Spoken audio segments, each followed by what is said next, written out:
the time I fought Sakuraba. Now, he had me in a little Kimura and the ref called it. I was in no pain. I didn't tap out. It was fixed, I'm telling you. Big Bad Fedor's next on my list. Hey, Damon Perry. I'm Boss Rutten. We're going to be working together on the show. Do you mind if I take a seat? No, boss, please. I was just explaining some of my submission moves to the lovely Pride ring girls here. Submission moves? Yeah, boss, have a beer on me. Oh, your excessive submission moves. Yeah, that's why they call you the dog. That's right. Boss. Thank you, boss. Hey, but listen, are you ready for tonight's fights? Oh, how can you not be? UFC clashing with Pride. As a matter of fact, this could be about who it was, who it is, and who it shall be. I think the real question is, are you guys ready? Because we're talking about, boss, probably the best Pride event ever, baby. Oh, yeah. Tonight we will have the 8 best middleweight fighters in the world. And they're going at it. And they're going to prove to the world who's the number 1 middleweight fighter in the world. That's a lot of worlds, by the way. That's a whole lot of worlds, baby. Yeah. And they call this show Pride Elimination 2003, and that's a cool name. That is a sweet name. Now, again, 8 fighters tonight, boss, but it's coming down to the final 4 in November. Another cool name here, Final Conflict. Only 4 of them in November, baby. Hey, and you know who wants to fight there in Final Conflict? Quinton Rampage Jackson. Okay, now let me tell you a little story about his fighter tonight. I love your stories, boss. Go ahead. Okay, thank you very much. Now, he was supposed to fight Ricardo Arona, but Ricardo Arona got injured. He broke his ankle. So then his teammate, Murilo Bustamante, said, you know what?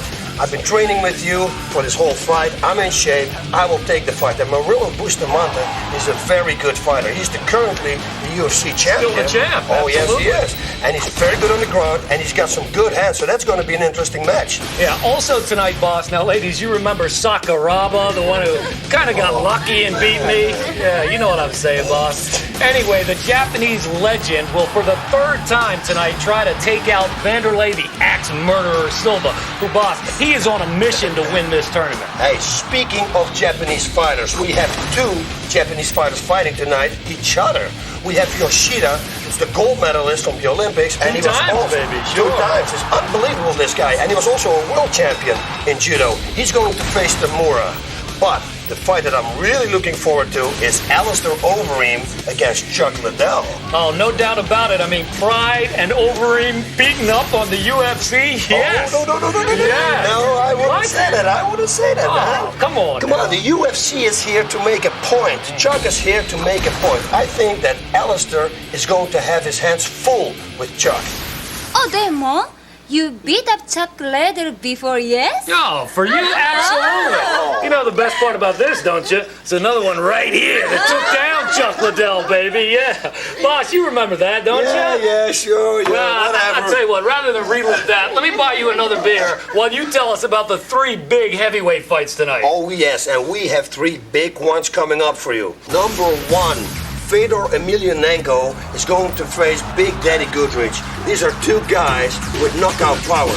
One thing for sure, this fight won't go the distance. That's what I'm predicting, okay? The second match is pretty funny because we have the former UFC heavyweight champion, Ricco Rodriguez, fighting the former Pride heavyweight champion, Nogueira. And they both want to prove the world that they are still there and who's number 1, okay? And the last match, that's going to be a wild match. We have the Croatian sensation in Mirko coming from the K1, invading Pride, and he's going to face probably the best standing up striker in Pride, which is Igor Vovchanchyn. Is this fight going to the ground? Is it going to enter the knockout? We will see tonight. Oh, yeah, I can't wait to see those fights. I mean, Total Elimination 2003, it is on, El Guapo. El Guapo? I thought you never got cut during a fight. I never got cut. Well, what is that scar over your right eye there? I think it takes away a little bit of my El Guapo.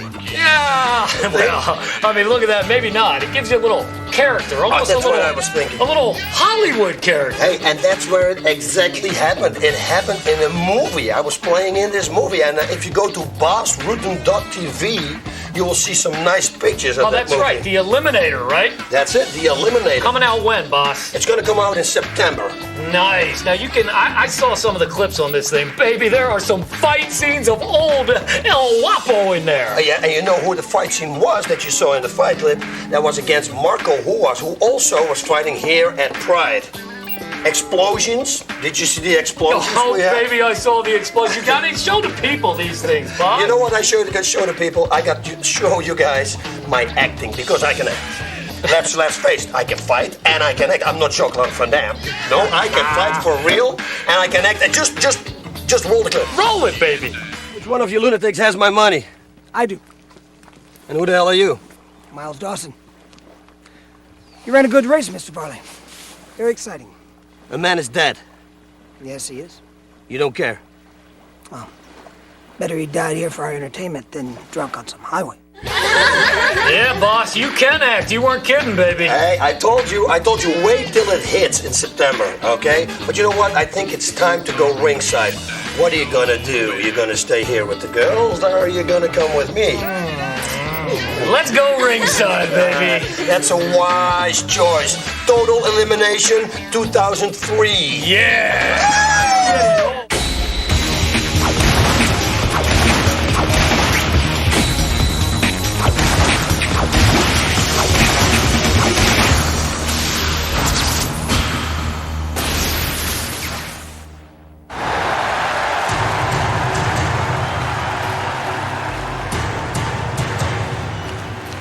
What is up, mixed martial arts fans? Welcome to Saitama Super Arena in Saitama, Japan. 35,000 people plus. It is Pride. It is time to find out who the best middleweight fighter in the world is. I am Damon the Dog Perry, and of course, to my left, the mixed martial arts legend, Boss Rudy. It does not get any better than this tonight right here. No. This is the beginning. It's only the beginning. And like we said, we were talking all day long. Whoa! And look at the ring here, ladies and gentlemen. We have 4 big heavyweight fighters there. We've got 7 fights in all tonight. Again, 8 middleweight fighters looking to advance to November's final conflict. Some tremendous matchups. And of course, 3 heavyweight bouts that you cannot and will not forget about either, boss, because they are going to be entertaining, baby, big time. It's going to be unbelievable. In the ring here, we see 4 of them. So that's going to be 2 heavyweight bouts. And the first heavyweight bout is coming up. And it's going to be between Emelianenko Fedor and Gary Goodrich. About that in a few moments. The current champion, Fedor, obviously going against and yesterday when we talked to him, I called him Old Pride, and he got a little upset about that, so we'll say a veteran of mixed martial arts fighting.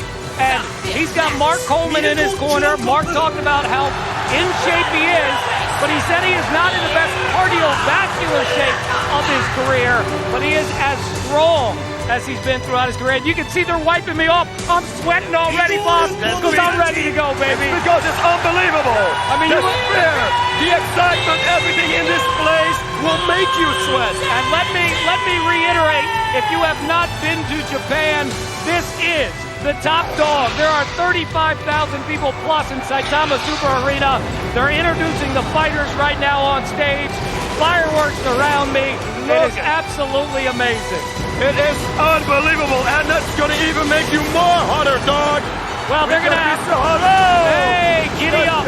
They're going to have to keep wiping me off, boss, because you think the fighters are going to be hot. I know sitting next to you, a guy that's been at ringside for so many of these Pride events. I'll tell you, look at this card up and down.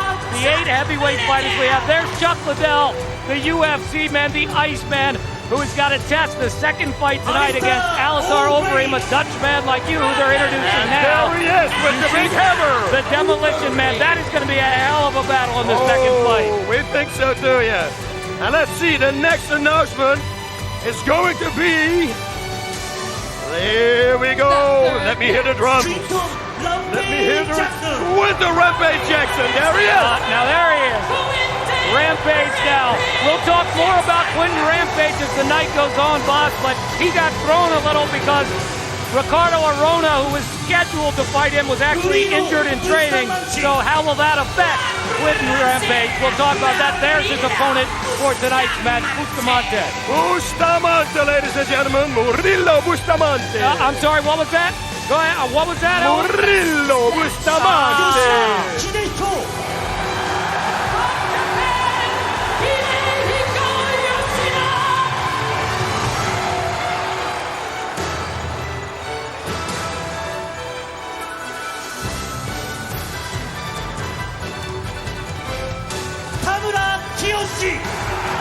Yoshida, who you just saw, is going to fight Tamura, and that is this guy, and it's going to be fight number 6.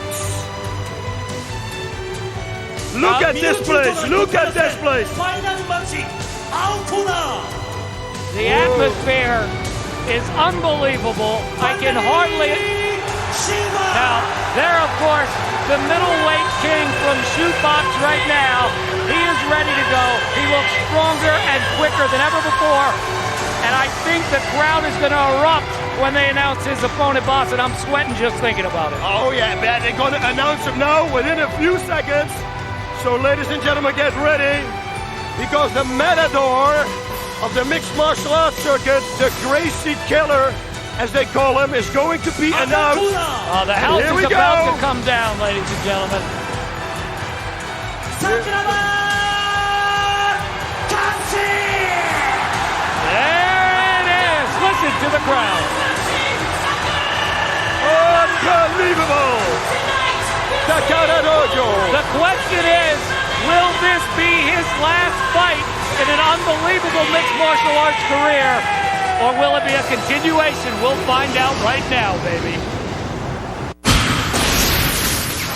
All right, yeah, boss to pride fighting.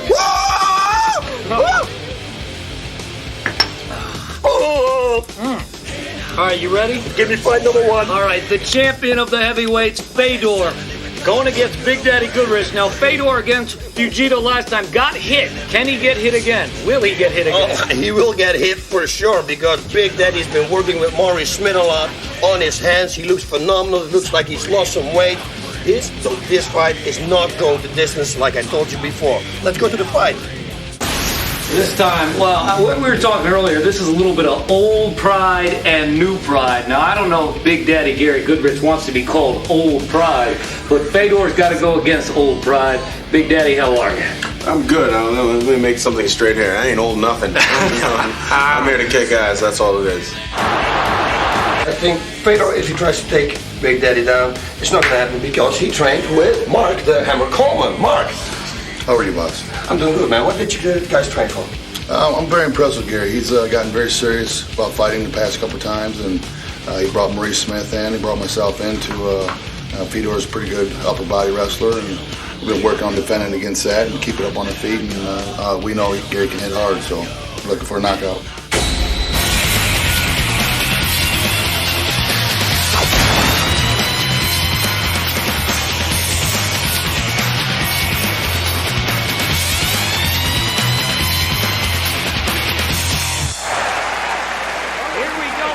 Gentlemen, Damon the Dog, Barry, Boss Rudin, and we are set for the first fight of the night. This one, a heavyweight bout. Again, 8 middleweight fighters will try to advance the final conflict. But this one of 3 heavyweights, Fedor, the champ, going against Gary Goodrich, Boss. Yep, and here we have Gary Goodrich. You couldn't understand when the Japanese announcer announced it, but I'm explaining for you people at home. Gary Goodrich. And look at these eyes. Cold as ice. We wait, and there he is. And there in the back, he was wearing the belt, but we cannot see it anymore. Well, Fedor obviously took that championship from Minotauro Nogueira earlier in Body Blow, March of this year. And of course, now going against Big Daddy Goodrich, would like to, again, talk, baby. Let people know I'm still the man, I'm the champ. And, you know, a lot of people say until you beat somebody like Big Daddy, somebody of the, again, I won't use the term old school because he doesn't like it. Oh, no. But until you beat the veteran, you haven't really owned the floor yet. You're absolutely right. This fight is going to be very exciting. All right, I told you 3 times now, This is not going the distance, I'm telling you. 10 minutes first round, and if we go to rounds 2 and 3, 5 minutes apiece. How quickly do you see it going onto the ground, boss? I see it on the feet. Staying on the feet. They are staying on their feet. They touch gloves now. That's some respect right there. And they are obviously just going to test each other out quickly, but there's a couple of left hooks followed by a right by Fedor. Now throwing combinations. Big Daddy with a couple of blocks, but then a right hand lands. A right cross look at him. lands. Look at body shots. Body shots. To the body. It looks like Goodrich is okay. Maybe one punch got to him as Gary clinches now. He tries to bring him into the center, but a knee and a takedown. This is very dangerous. A left knee and a takedown back-to-back by Fedor. And obviously, as you said, this is a dangerous situation for Big Daddy. If somebody in the world can hit from this position, it's Emelianenko Fedor. That position being the closed guard that Goodrich has got him in now. And as you can see, he is taking a couple of left hands to the body here. But no doubt, ground and pound. He is dangerous from here, is the champion Fedor. And there's an example of it. Right hand, to the head. This is going to be over. This does not look like it's going to go long at this pace. And now he's doing the hammer fist down. Big Daddy in big trouble. It looks like he is out. It looks like he is out. And there it is. There it is. I told you, this is not going the distance. Submission with strike so quickly. I did not see it ending that fast. Unbelievable. I told you many times. They're both very powerful. I think the shots in the beginning of the fight hurt him a little bit because that was the reason that he got taken down, and there it was ground and pound. 109 with strikes of the first round. There is no doubt that is a surprise. Perhaps not that it ended, but it ended so quickly in the first round. Unbelievable. Fedor obviously was ready to go here. He has cut. You can see some blood from the mouth coming of Big Daddy Gary Goodrich, who's got to be very disappointed.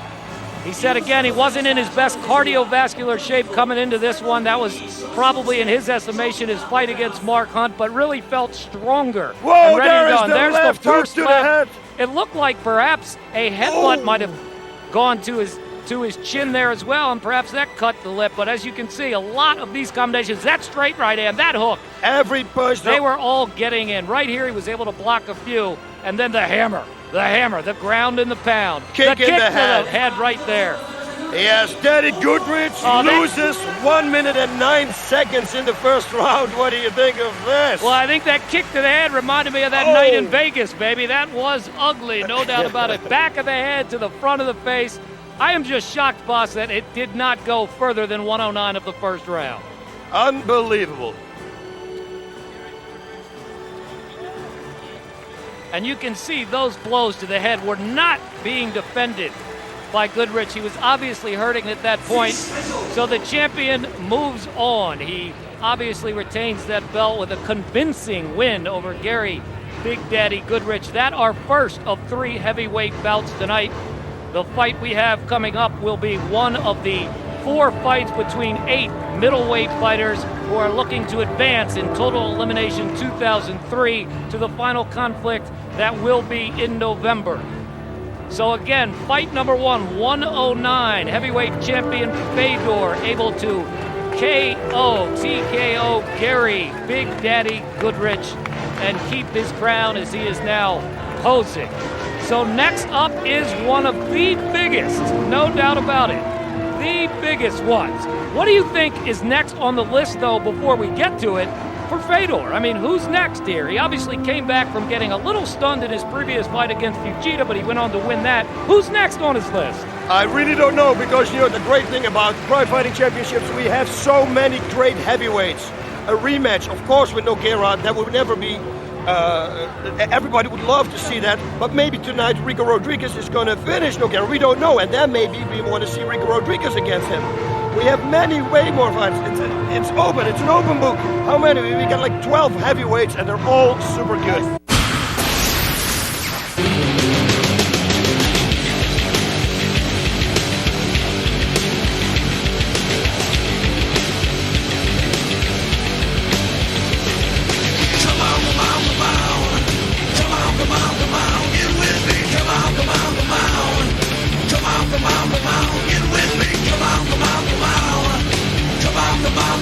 Get with me,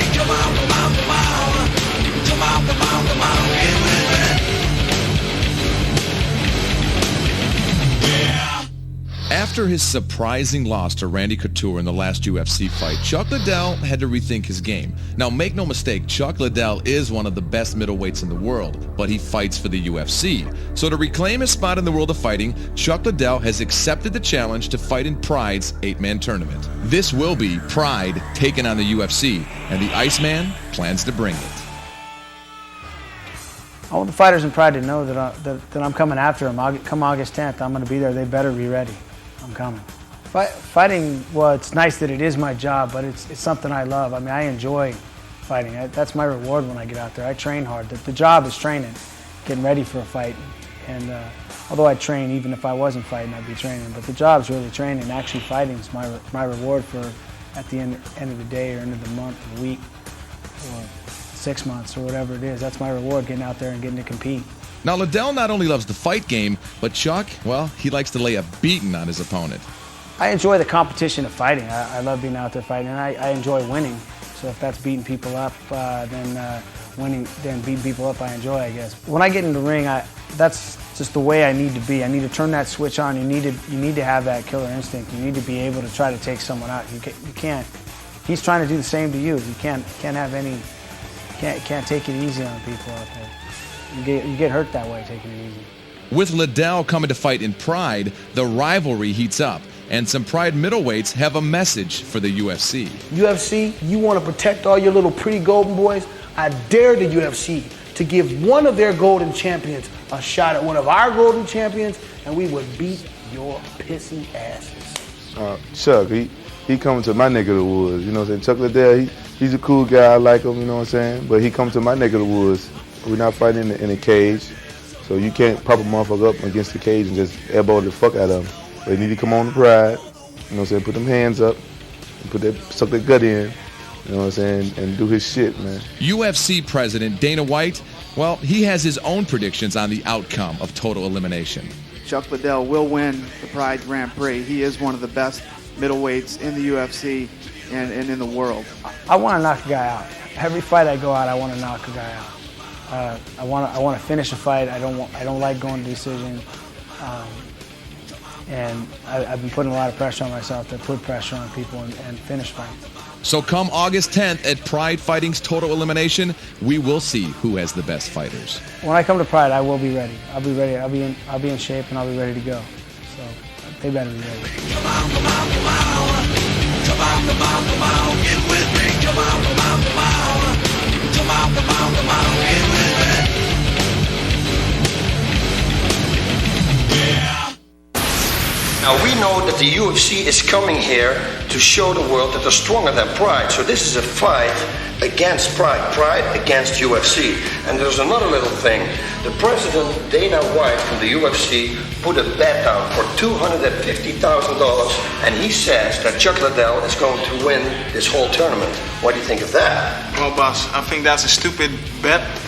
And I'll tell you something else. If I turn $50,000, I put it on myself because I'm going to wreck Chuck. Also, I was talking to Boss about this bet, and his words were, "It's a bad bet." Hey, it's a bad bet. That's what he said, Joe. Well,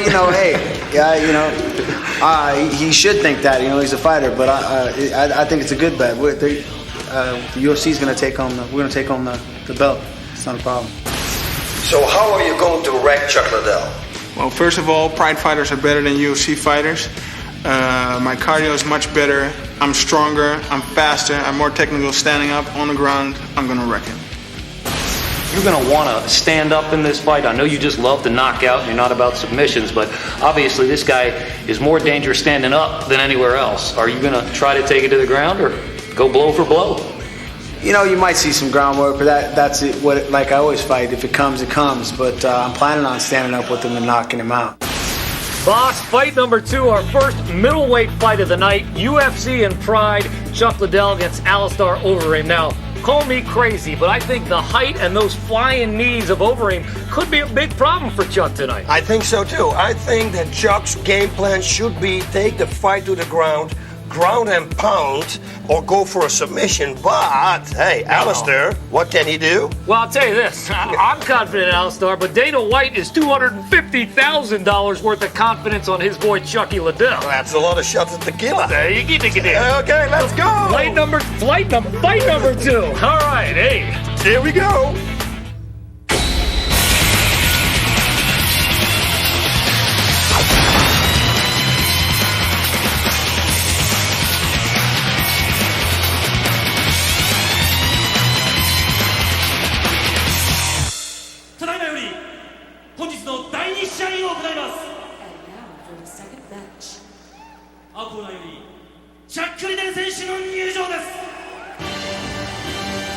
Back inside Thomas Super Arena for our second fight of the night.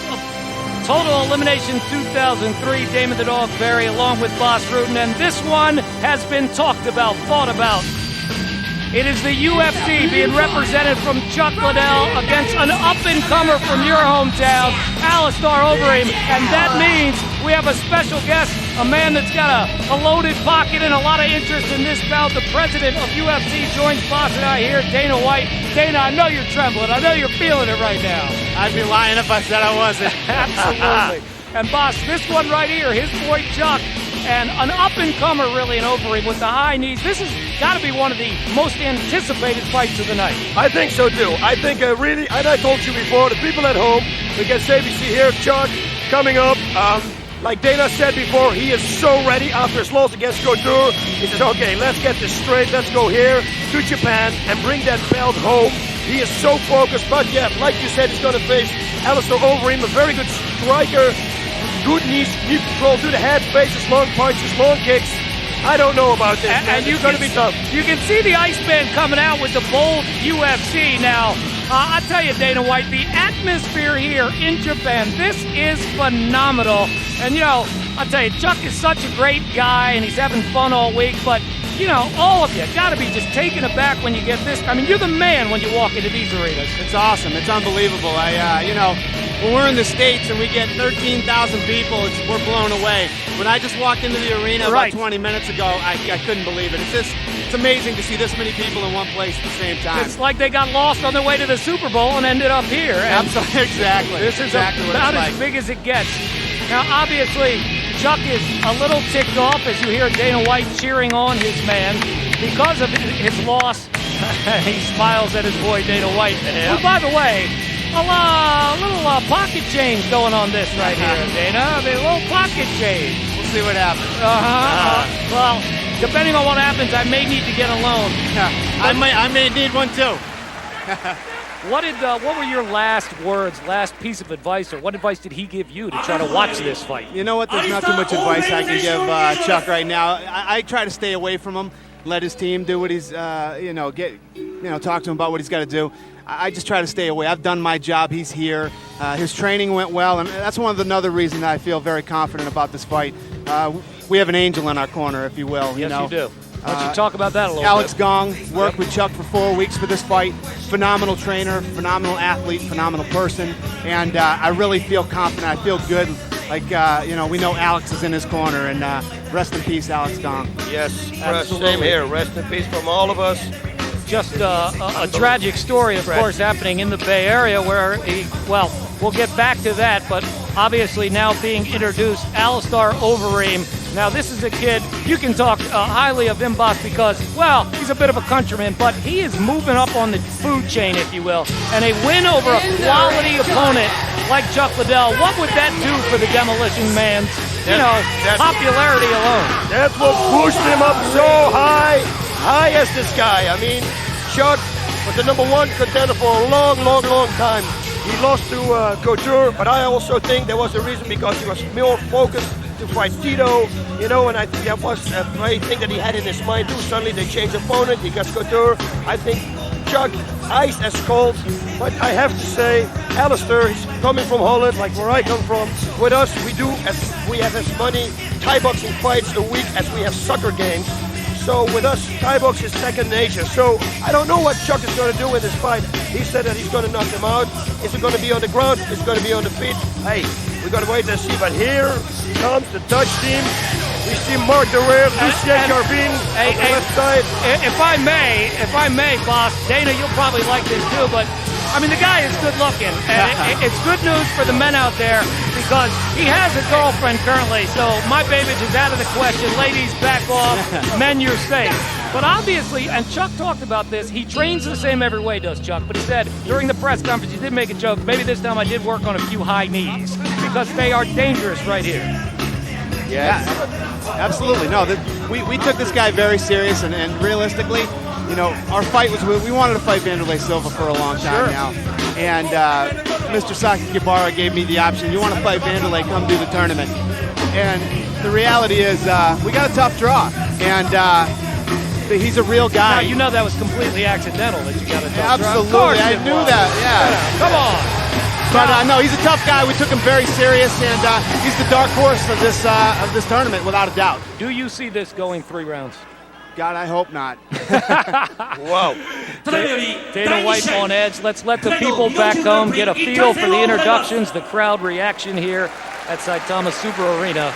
This ought to be a hard-hitting, fun one. Boss Rutan, Damon the Dog Perry, and the UFC president, Dana White here.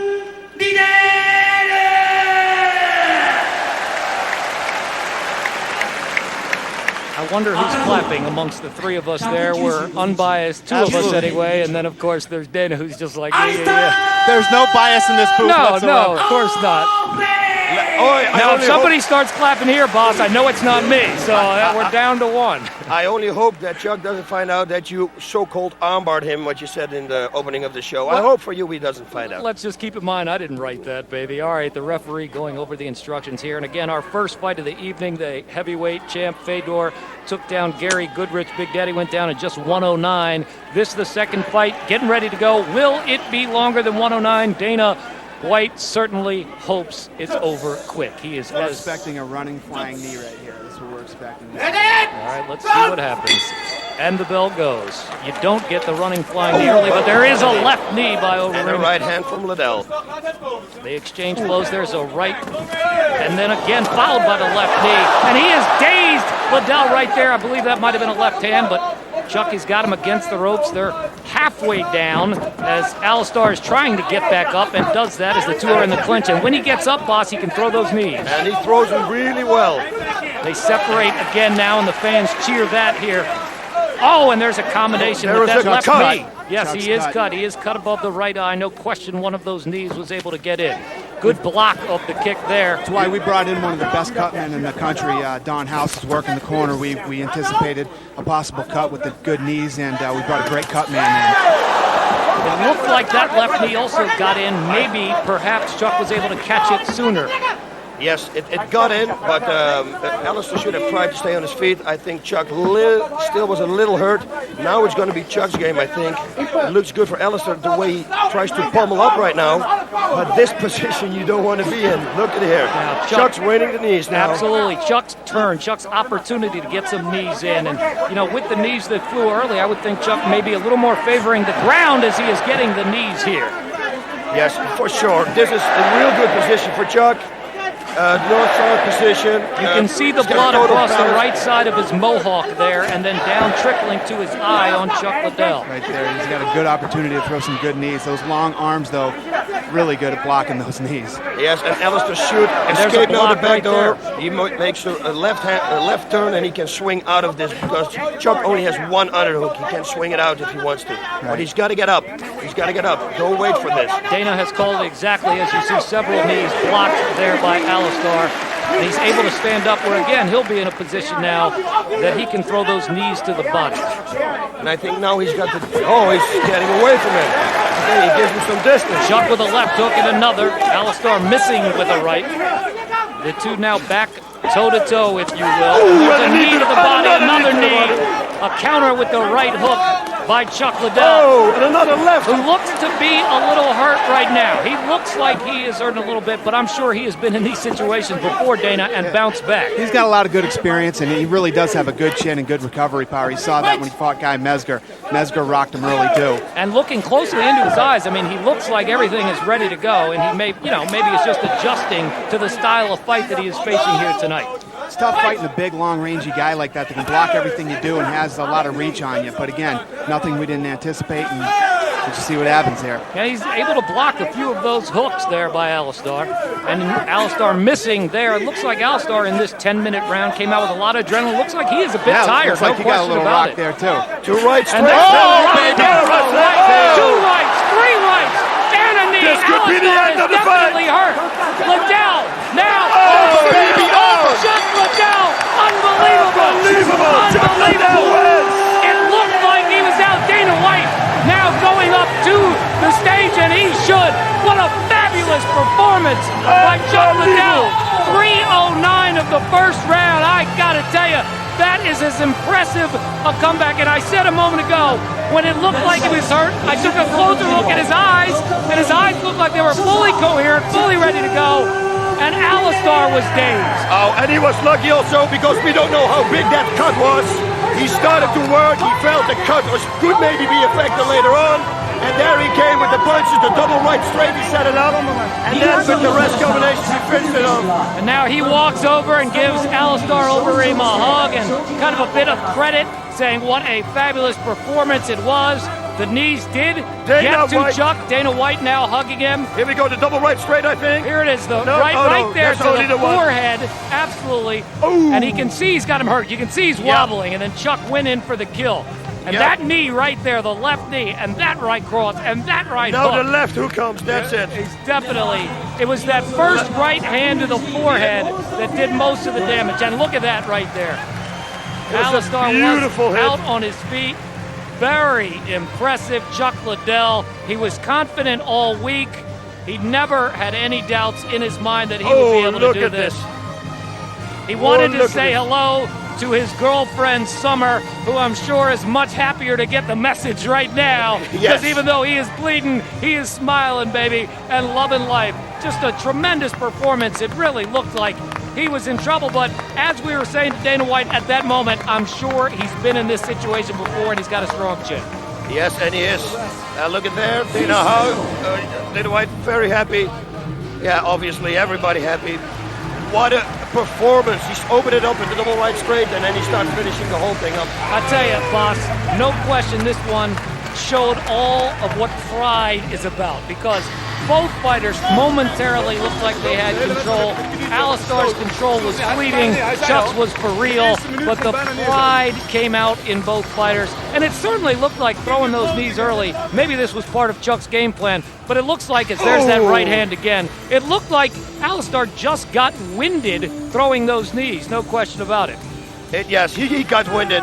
And there's Chuck Liddell coming over now to say hello to Dana White. Just a tremendous win, and he's asking for more water, it looks like, or so. He's going to make some phone calls, and he told me after the fight who he would call first. I asked him, I believe he would call his brother and let them tell all the details. But a tremendous win for Chuck Liddell. And Dana White now back with us. Sorry, I didn't mean to abandon you guys. I got a little goofy. Dana, well, obvious reasons there. A great win for Chuck in the UFC and Dana White. But, I was sitting there telling you, boy, he looks like he's in trouble. Then I looked at his eyes and said to you, he's been like this before. And then instantly, just a tremendous turnaround. Absolutely. You know what? I've said it before, and the reason we're here is I 200% believe in Chuck Liddell.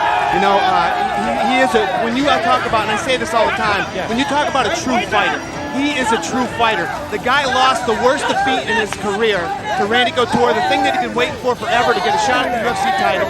And 3 weeks later, we're in Japan in a press conference. He's ready to take on, 6 of the baddest guys in the world. It's just the kind of guy he is.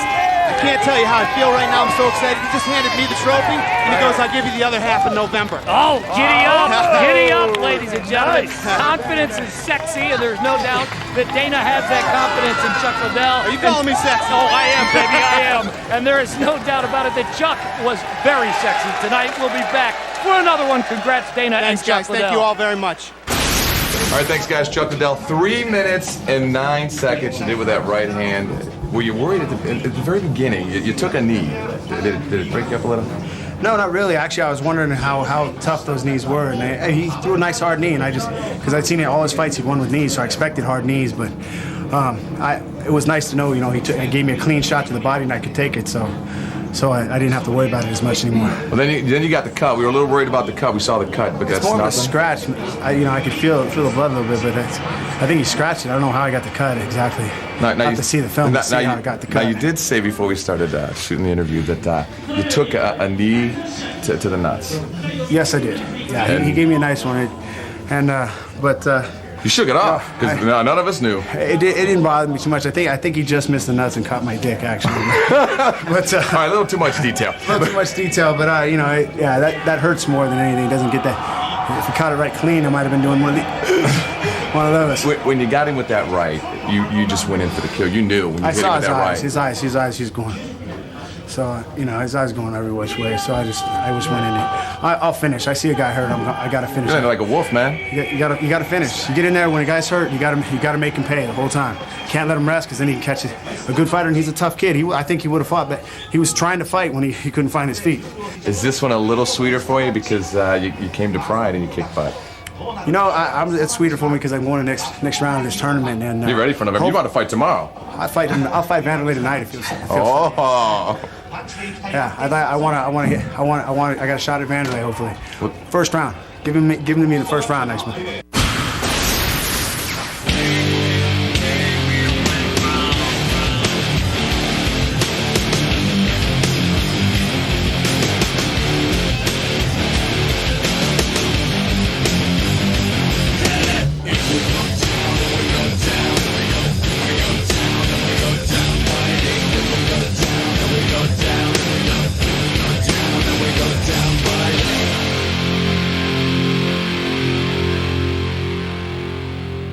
Quentin Jackson grew up in Memphis, Tennessee as a tough street kid who liked wrestling. But after high school, Rampage discovered a new way to release his rage. I always liked fighting, but I used to always get in trouble for it, you know. When I was like 21, my friend from college, from high school actually, fucking got me into the sport, you know what I'm saying? He took me to the sport and to the show and showed me, you know what I'm saying, what was going on. I didn't know anything about it. I never heard about the UFC or Pride or anything at this point. I never heard about anything. I'm fresh out of college, and he took me to a show, and these wrestlers out there kicking ass. I was like, damn, you can get paid for kicking ass, and you don't go to jail? Sign me up. And fucking 2 months later, I was fighting, dog. Now, Quentin likes to compete, and he loves to fight, but he really loves to fight in Pride. Pride fighting is the best fighting in the motherfucking world. Where else can you pick a motherfucker up over your head, slam his ass, and stomp him in the face? Then later on that night, get a fucking big wad of cash for doing it. Where else can you do that shit? You can't do that shit nowhere else in the world. Who don't want that money? I want that money. I want the money. Do you know what I can do with that money? You don't know what I can do with that money, dude. Man, I can do some things with that money. Quentin might do it for the money, but there's no doubt that he is one of the toughest middleweight fighters in the world. But on the streets, Rampage, well, he really doesn't look for much trouble. Once you learn a martial art, it's kind of like teach you discipline, and you're not afraid anymore. You know, most people fight because they're afraid. You know what I'm saying? I'm not afraid, so I know I can whoop a motherfucker's ass. So, you know what I'm saying? I try to talk out of whooping his ass. You know what I'm saying? I backpedal, you know. And I tell him, I'm trying not to whoop your ass. You know what I'm saying? Because I got in a fight in the club the other day. Motherfucker hit me. I was trying not to whoop his ass, but the motherfucker hit me, dog. So I had to embarrass him, man. So, you know, I defend myself, but I don't go around looking for fights. Defend himself he will at Pride Fighting's Total Elimination, and Quentin is looking for this win. Even if I get my ass kicked, you know what I'm saying? I don't care, you know. I want to win. If I get my ass kicked, that's part of my job. But motherfucker they gotta work up pretty early in the morning and train pretty hard, kick my ass, because I ain't gonna roll over, you know what I'm saying? And whoever step in front of me, you know what I'm saying, they're gonna have a hard ass fight. That's my job, and I love my job. It's the greatest job on earth. It's the best job on earth, man. And he's taken his job very serious this time. Knowing that he's facing a Rona, Quentin has been working on his ground game, and of course, he's perfecting those trademark slams. He's been with me ever since high school, because that's all I knew how to do. When I went to college, I got my ass whooped, but I still slam motherfuckers. So when I bring it to the fight, you know what I'm saying, it's not a wrestler now. I never been a real good wrestler, but I just know how to slam motherfuckers, and I love doing it. You know what I'm saying? So if motherfuckers slip, fuck up, they go get slammed. Now, according to his coach Oyama, who's trained Tito Ortiz, Quentin Jackson will win this 8-man tournament. Quentin will win this tournament. think he's a lot more focused than before. I think his recent successes have shown that he's improved with every fight. I think he's doing things better with each time out, and I think he's gonna surprise a lot of people. Yeah, I'm confident he's gonna win. There's no doubt in my mind. I'm gonna knock a motherfucker out.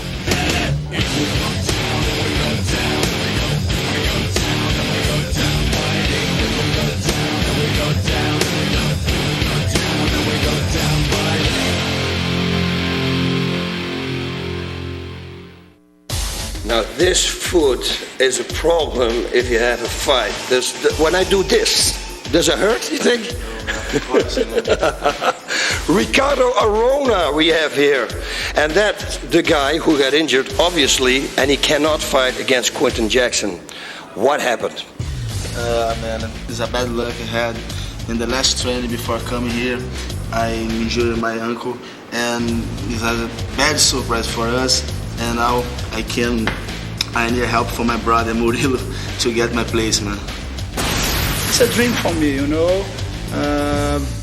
I think it's one of the most difficult fights in my career because I like challenges all my life, and it's one more challenge for me.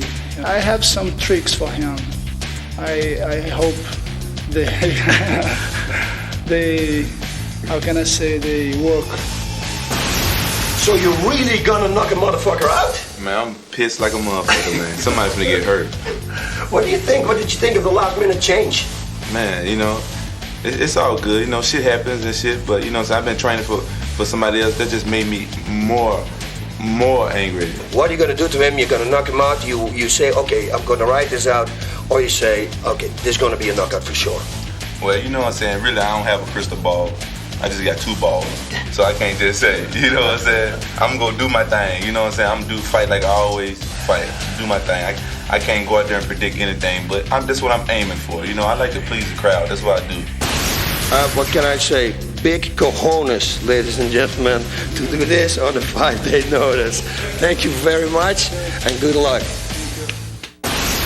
The third match, Quinton Rampage Jackson against Murilo Bustamante. Yeah, now actually Jackson thought he was getting a Rona.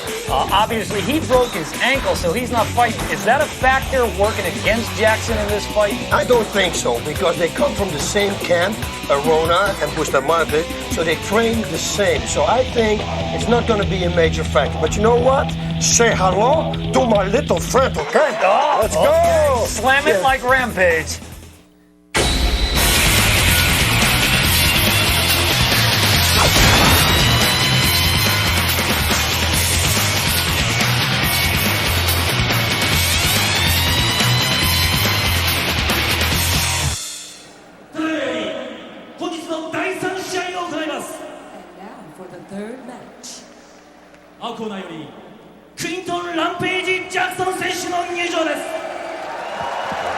Well, it cannot possibly get any more exciting than that, or can it? It probably can. Damon the Dog Perry, and of course Bas Rutten here for Total Elimination 2003, now for fight number 2 of the middleweights, trying to advance the final conflict. Chuck Liddell just beat Alistair Overeem. Bas, now we're looking at Quinton Rampage Jackson and Bustamante replacing Arono in this one, but it still is going to be top quality. There's Rampage right there. And there is his hold. And now he's got his own song, ladies and gentlemen. He's got his own rap, his own song, and he's going to come up. And this fight, I think, is going to be longer. If it's going to be shorter than the first 2 ones, it's got to be longer. It's got to be longer. I mean, come on. And you can see he's got that mouthpiece that lights up, unbreakable mouthpiece. He wanted me to thank them as well. SiriusPimp.com, TireBarn.com, LexaniWheel.com, TopLimo.com, and BJJTapes.com. And BasRutten.tv. And BasRutten.YouToman. This ought to be good, because the last 2 didn't go that long, if you know what I'm saying. But you know that on Bas Rutten TV, if you go to Most Outstanding Fighter Award, he is there on my list as number 1. Fighter, Most Outstanding Fighter, Quinton Rampage Jackson. Well, obviously, Rampage is a show as much as his show is quality and his fighting is even more quality. You tend to, I think he almost distracts the fans and distracts the people to think that he's not that serious a fighter, but he trains hard, got one of the best training groups out there, Team Oyama, and he is for real in all aspects, and his ground game improving all the time. Yes, the quality of fighters that he beat is just unreal. I mean, he walked over Igor Vovchanchyn, then he goes to K1, knocks out Cyril and DB. I mean, the guy knows it all. He's one of the first MMA fighters that goes to K1 and knocks people out there. You gotta have a lot of something there. I know what you want to say. You gotta have a lot of cojones. Giddy up, my friend. Giddy up. And obviously he is an intense man, but he has so much fun, and he's really a pleasure to be around. He's always a man quick with a joke and whatnot. And the chain that's his staple, baby. He's doing his thing right now before the fight even starts. Oh, yes, he's getting into the groove. He's getting into the Quinton Rampage. That's it, the groove, baby. And he is getting now closer to the ring. We'll walk by our table momentarily here at Saitama Super Arena in Saitama, Japan. Pride Fighting Championships, Total Elimination 2003. 35,000 plus people as now Rampage walking toward, taking looks at the crowd one more time, and he is looking ready. Look at his mouthpiece. It's a Japanese flag and an American flag on the other side. Did you see that? Well, he's a man of the people. He's a man of the people. He loves all ladies and people, and you know what I'm saying. I know. Boss, I think you definitely know what I'm saying. But oh, yes. I know. Come on. If you have what is it, pimpdaddy.com or what was it? Yeah, that's one. How many you want, baby? Because that's one. The legend, Boss Rutten. Now we await his opponent. And again, most people thought it would be Ricardo Orono, but he will get a guy that actually has been looking for a fight. He's still got a belt with the UFC. Bustamante can pose a lot of different problems. Is he a better opponent than Orono? Better meaning a harder fight for Rampage Jackson. Yes, I think he is, but Orono, I think, is a little bit more slicker. Yes. Better with submissions. If Quinton's going to clinch up with him, Orono wouldn't slip a triangle choke on. Bustamante will. He will jump up and go for a flying triangle or a flying armbar or something. Orono wouldn't have done that. So a little more slippery, obviously, and able to get out of certain situations. Perhaps he's a much more experienced fighter as well, and that's probably what's going to allow him to do just that as we now await his entrance. But one of the more interesting things, or again, speaking of his, Dana White talked about Chuck's attitude of just being a fighter. Well, Quinton Jackson didn't care. Okay, my opponent's changed. Well, bring it on. I'm going to fight. This is about total elimination. This is about proving I'm the best middleweight in the world, not just in one fight. So he's ready to fight whoever it might have been. Yeah, and also what a really cool thing was, I was there at the moment that Murillo knew that he was going to fight Quinton, and they met each other at breakfast in the hotel, and they walked to each other, they shook each other's hand, and Rampage said, "It's just a job, guy, it's just a job, Murillo." And he says, "No, I'm okay, man." And they were like, it's strange, it's like they're friends, and now they're going to face off. One of the best things about the mixed martial arts fighting is, quite frankly, the intimate atmosphere that the fighters have during the week leading up to the fight, during the training leading up to the fight. As you said, they eat together, they see each other on the elevator. There is a certain amount of respect and a lot of pride in each other, pride for themselves, pride on the line tonight. And pride in the ring. Now, obviously, this is an older opponent, but a more experienced opponent, a very confident opponent. When I talked to Bustamante yesterday, he says he's not, this was the interesting part, he says he did kind of stop training for a fight a few weeks before and started really helping Orono and helping the other fighters get ready for their fights. But then when he got the call, he says he has had some injuries, but he almost felt like this was a calling that God asked him to be in this fight, and he's has a tremendous amount of faith. As you can see, he is saying a prayer now. He said he relies a lot on prayer and yoga, and this is about his spirit, and he was called for this fight, and that kind of faith is courage. And you can see Arona standing behind him cheering as well.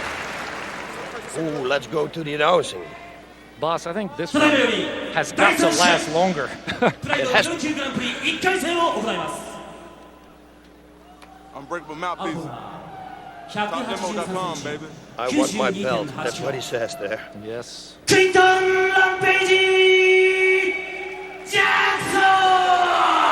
Rampagey to you as we get the Japanese flavor here. Quinton Rampagey Jackson, and he shows that mouthpiece. So he has another mouthpiece now.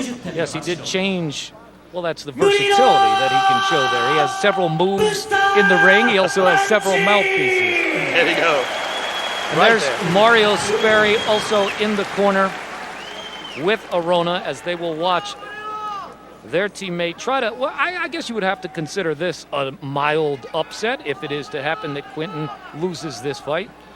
Yes, a mild, quote, upset, yeah.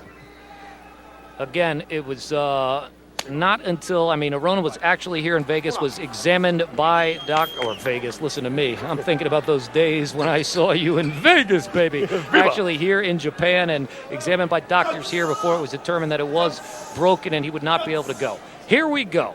Quinton Rampage Jackson, Murilo Bustamante from Brazil, touch gloves. They are in the center. Jackson throwing the jabs with the left hand. And again, a very stoic look by his opponent who throws a right cross blocked nicely by Quinton Jackson, who is not even sweating yet. Usually he's sweating when he just walks down the elevator. He's always full of energy.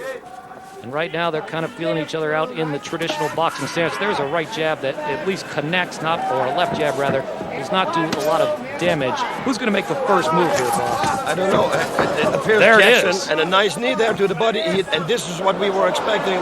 Yes. Jumping and try to take him in the guard, but Quinton's probably going to try to throw him. Watch this. This might be what he is now becoming, if you're an opponent, infamous for, if you are a fan, famous for.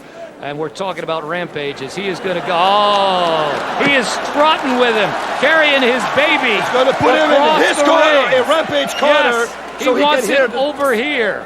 He wants people on this side. He wants his corner. He wants to be able to hear what his corner is saying. And now. And he should just stand up now and walk away. That's what he should do. Actually, the referee's going to do that for him, boss, and no, send them back. Send them back into the center of the ring. Restart in the same position, and this is what Murillo wants. I don't know but if the guard wasn't close. Yeah, Let's see. I don't know if they're real happy with that restart in Quinton's corner, but here it is, and now a few right hands connect there by Bustamante as he is in the open guard, no question. Quinton now doing the smart thing, staying close, not wanting to get those punches to fly off the chest of Bustamante, who's very clever from here, boss. Yes, but with an open guard, Quinton's smart move would be, look, there's armbar already. I told you. Yes, he's got it just like that. Quinton's going to slam him. Just Watch like this. that. That's the only thing he can do from this point. And he is in trouble. Oh, my Referee God. taking a close look. This is the cleverness. This is... Quinton's he's able to get out. Triangle choke. Now he's got triangle choke, and he slams him down. That was the slam of Quinton, ladies and gentlemen. But Wham, we saw. Bam, Rampage slam right there to get out of. But did you see what Bustamante did? I told you, he plays an open guard and goes for an armbar. This is a very tricky guy. Somebody plays an open guard, get out. This is Don't exactly what you talked about, and in your opinion, it looked like Quinn did not get out of there early enough. No, he could have, so he should have. Now, this should be his warning. Don't play the ground game, because this was a close one. Now again, they are standing, exchanging. Bustamante looking confident, as he should be. Had some early success in trying to take it down. Slams Quinton across the ropes, though.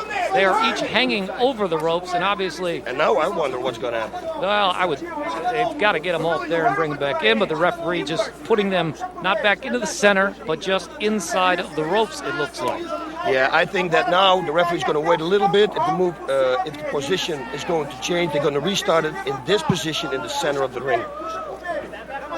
And his corner now talking about time to stand back up, Rampage. Time to stand up. That's where you can do your most damage, as we are in round 1 of 3 scheduled rounds here between Rampage and Murillo. Obviously, the first 2 did not go that long. Yeah, Murillo knows that the referee, he knows if I stay in this position, we're going to restart in the center, you see? Yes. That's why he didn't do anything. Because if he moves, there's a possibility for Rampage to escape the whole situation. So he says, let's just hold him, crawl myself a little bit more through the ropes, put my head out of the ropes, and then they're going to restart. And that's what's going to happen right now. Very smart move here by Murillo. And this is what we talked about. He has more experience. And Boss, you've been talking about it the entire time. Crafty, not even the right word. Just a very intelligent fighter here. And they have indeed restarted in that position in the center of the ring. Now it's going to be very dangerous for Quinten. Murillo is phenomenal on the ground, I'm telling you. So he's going to escape already in the half guard, as you can see. Oh, Quinten twists him, but still doesn't mean anything. The advantage here, still in the guillotine here. Choke. He's got a very strong guillotine on him now. Rampage, you can see his face. Yes. He is definitely feeling the effect of that choke, walking him over to the ropes now. Quinten should turn his head to the right. He's getting instruction from his corner now. If he turns his head to the right, the choke will be off his Adam's apple, and not really on the cross choke. So then there's nothing going on. And now this he is could be down. dangerous. This could be real dangerous here. Murillo has not let go of that choke at all. Quinten was not able to do what you said, Boss, and that was turn to the right. He's crawling out. He's crawling out. Murillo has got one arm underneath Quinten's armpit, so he doesn't have it full on like you see here. You see he has one arm underneath the armpit and one arm around. This is more dangerous. Quinten should turn his jaw into the chest of Murillo. And what does Murillo have to do to finish it right now? He's got to underhook his underarm too, but now he's loose. He's loose. Quinten is out. Quinten is out. The danger is gone. And that was danger, no doubt, but he is.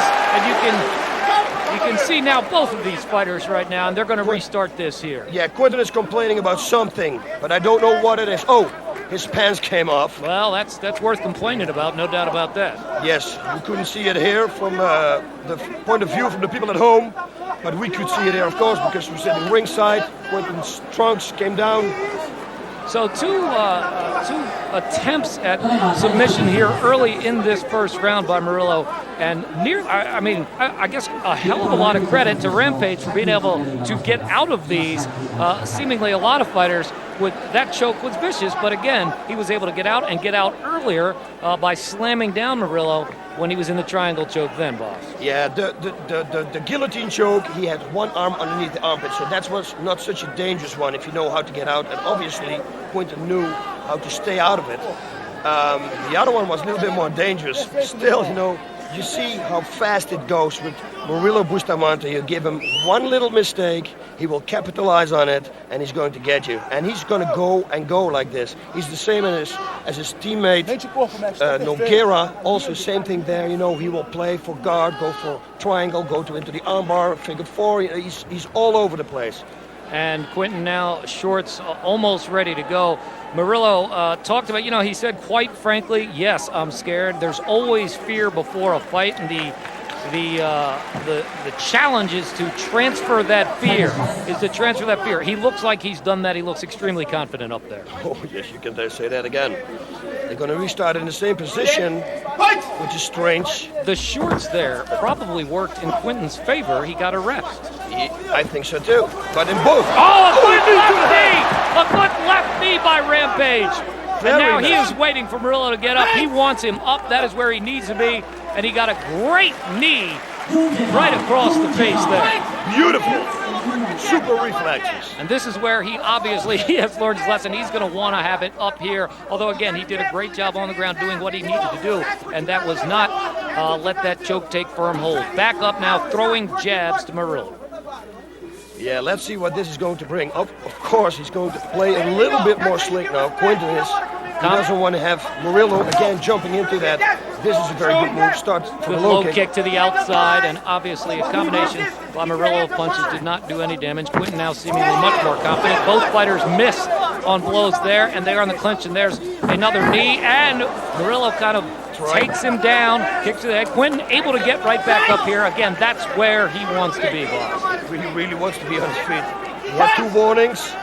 Maybe 3 strikes is out, he's going to think, so let's stay on the feet. And they are back at it in the center. Rampage kind of just a position jab there, really, now guarding against the combination. Yeah, he should throw a simple white 1-2, I think, to feel everything out. 1-2-1, left, right. I would think he did expect this type of bout. It's probably going pretty much as expected. Knew this opponent was more experienced. And there's a good body shot right to the body there. That's one of my favorite combinations, I swear to God. Left hook to the head, right straight to the body. Oh, I could feel it from here, and it did not feel good. And there's looks like Jackson he slipped a little bit right there. Yep. But he's all right, both fighters up. It has been up for a while now, and actually Murillo doing a fine job of defending combinations from Quinton Jackson, although he did take that one severe shot to the body. And let's see who gets the... Whoa. Looks like he stunned him a little bit with a right hand, did Murillo, and again, this one will be the first fight of the night if it goes the distance of this first round to advance to a second round, boss. Yes, I think they just announced 5 minutes past. So 3? I'm getting word that it was 3, and there's a combination. I don't know how many minutes are left with that, but that hurt no matter what minute you're in, no question about it. Fight going back onto the ground now. And again, I would have to say, advantage here, no question to Murillo. Right now, not that bad. If Quinton stays in the half guard, it's good. If Murillo is going to worm himself out, wriggle himself out, it goes to like what he's doing right now. Now Quinton's got to get up. This is exactly his game plan. And this is what he did not do. Yes, obviously when he ended up falling into the guillotine, it was because, as Boss talked about, he's got to get up quicker, Now both standing again. I think this is obvious. Oh, there's a good right overhand cross from Murillo right there. Another one lands there, and Quinton laughing, saying, come on. And they touch gloves. A lot of respect here, a lot of pride, but Rampage says, yeah, you got me, but I'm still all right. I'm still right here. And there's a right-hand miss, jab lead now by Rampage, who's looking for an opportunity. I'll tell you, this guy is tough to get inside of Murillo here with these punches. He's doing a real good job. We know that Murillo has a real good right hand. Ooh, he dropped many in the UFC with the right straight to head. Quinton just should keep looking. He looked a little bit away when he gave a 1-2. He should get up now. Yep. He connected earlier with that shot to the body. Would you like to see him go more toward the body? It looks like he is able to guard the head, the face very well, Murillo. How about more shots to the body, boss? You took the words just out of my mouth. Well, you want them back here. How they taste, baby. Okay, how they taste. Good. Hey, maybe he should throw a few body shots now. And there's a left that got in by Murillo. Very nice. I've heard that before. Boss Rutan as clever as they come, as we are going towards certainly in the final minutes left. Kick there from Rampage. 1 minute now in round 1. This the second of 4 middleweight fights for Total Elimination 2003. The 4 winners advancing to November's final conflict in the Pride Championships. Again, under a minute here. Obviously, they don't score it round per round. We'll get into that more, but you want to close the round strong, do you not? Yeah, of course. You always want to score. There's another takedown, and he's got him in the guard here. Which is dangerous, but he's got only like how much 30 time? seconds, Does not have enough time, left. Sure. But like you said before, you want to finish strong each round. Even though in Pride, it's about who finishes the strongest at the end of the fight. It's not round by round. They're scoring throughout the fight, and it's a culmination rather than individual rounds being scored. But again, they like to see the aggressor more toward the end of the fight even, but who's trying to finish, who's trying to be aggressive. And there is the end of round 1. Quinton now helping Murillo up, and both fighters giving each other a hug and a little bit of a smile there. And the good thing is we're going to see the Pride girls now for the first time of the evening. Well, I tell you, I've been waiting all night for the Pride Babage, and, these knockouts are killing me. Now, all giddy up, ladies and gentlemen. Saitama Super Arena, 35,000 plus, and some Pride girls out in the ring. Who do you think had the advantage not as far as points necessarily or most effective punches, but as far as the way this fight is going, the style of fight we are seeing here as we look at action from round 1? Now we're here. We see the armbar. And now when he knows that Quinton is going to slam him, so what does Murillo do? He holds his leg, so Quinton cannot stand up. It's perfect. Moves it over on his belly. And now he's going to turn it over. It's unbelievable technique. Quinton was very smart. He's going to jump over him right now. There he goes. He goes out. And now he's going to go for a triangle choke. Slams him down, gets out. And look at the face of Murillo after the slam. Watch this. Watch this if they show his face. He was able to show it. He was able to avoid that right hand, which would have really been trouble. But, I mean, that is just a chess match right there. Great job by Quinton jumping over, and then boom, the scissor. And here we go with the guillotine. Now he's going to close the guard around him. And this is dangerous too. You see, Quinton has his left arm underneath. So if he would take him down, he could even. Yeah, now he's pulling it out. Pulling that left arm out. Because otherwise he can also end up in a triangle choke. Wow, taking it to the ground, still holding on. What a round. Amazing that at that point he still has the strength, the endurance to pick up Murillo, walk him toward the ropes, toward his corner, so that he can, you know, absolutely make the move there. Just a tremendous show of strength right there. As we get, Boss is changing phones on me. He's doing all kinds of crazy things. I don't know what all he's doing. He's doing some equipment. So he's checking. Okay, I'm back. What you were checking to make sure the package was all there, Boss? Jesus. All right, well, just we're good to before go. The round starts. And here we go for round 2 as they touch gloves one more time. Quinn Jackson in the army trunks, if you will, kind of the camouflage look, and the black trunks with red borders. Murillo, and again they start this standing. And the crowd, the Japanese crowd, very, very smart. Several of the fighters talked to me about how they enjoy the crowd because, A, when the fight goes down to the ground, they are not booing. They're watching the chess match here. And this is exactly the way the first round started, Boss. Yes, and talking about the crowd, this is a smart move, by the way. Quinton should wear that leg down, stick in the jab, and then go for a takedown. Left knee to the body there, which is very smart. Avoid the guard. His corner telling him that right leg kick is open. Continue to take it. He should stay out now. Murillo is going to pull out his right foot. You watch. And then he's going to close the guard around him. There's a couple of left hooks to the body. And now, as Boss so astutely put it, the guard is closed here. And it's going to be a battle. It's going to be a battle to try to get free. He wants to get this back up, no question about that. But there, again, good body work when he is down in there. Take advantage of that opportunity. He's doing a good job, but he's going to make one mistake, and Murillo is going to capitalize. Again, there you have that very expensive word from a Dutch guy on it. And that's a big one for you, capitalize? Jesus, that's like aluminum. It's aluminum.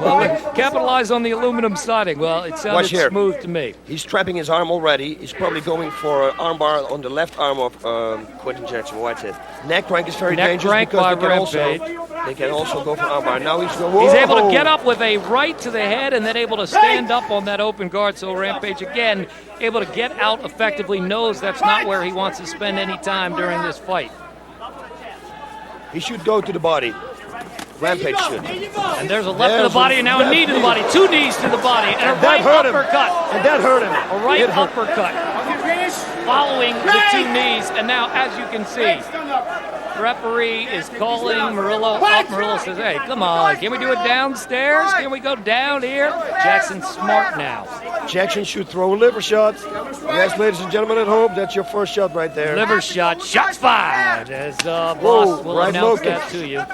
The low kick, again, being instructed that it is open. According to his corner, they want him to work that. Murillo now with a couple of combinations. One just grazes the face of Quinn Jackson, who again with the right kick and very effective there. That's going to wear down that. It's going to wear down. If a couple more, he's already limping on it. You see it. I think like 3, 4 more, and that could end the fight. There you go. And there, he's boom, boom with the jab, almost faking the right punch and whack with the leg.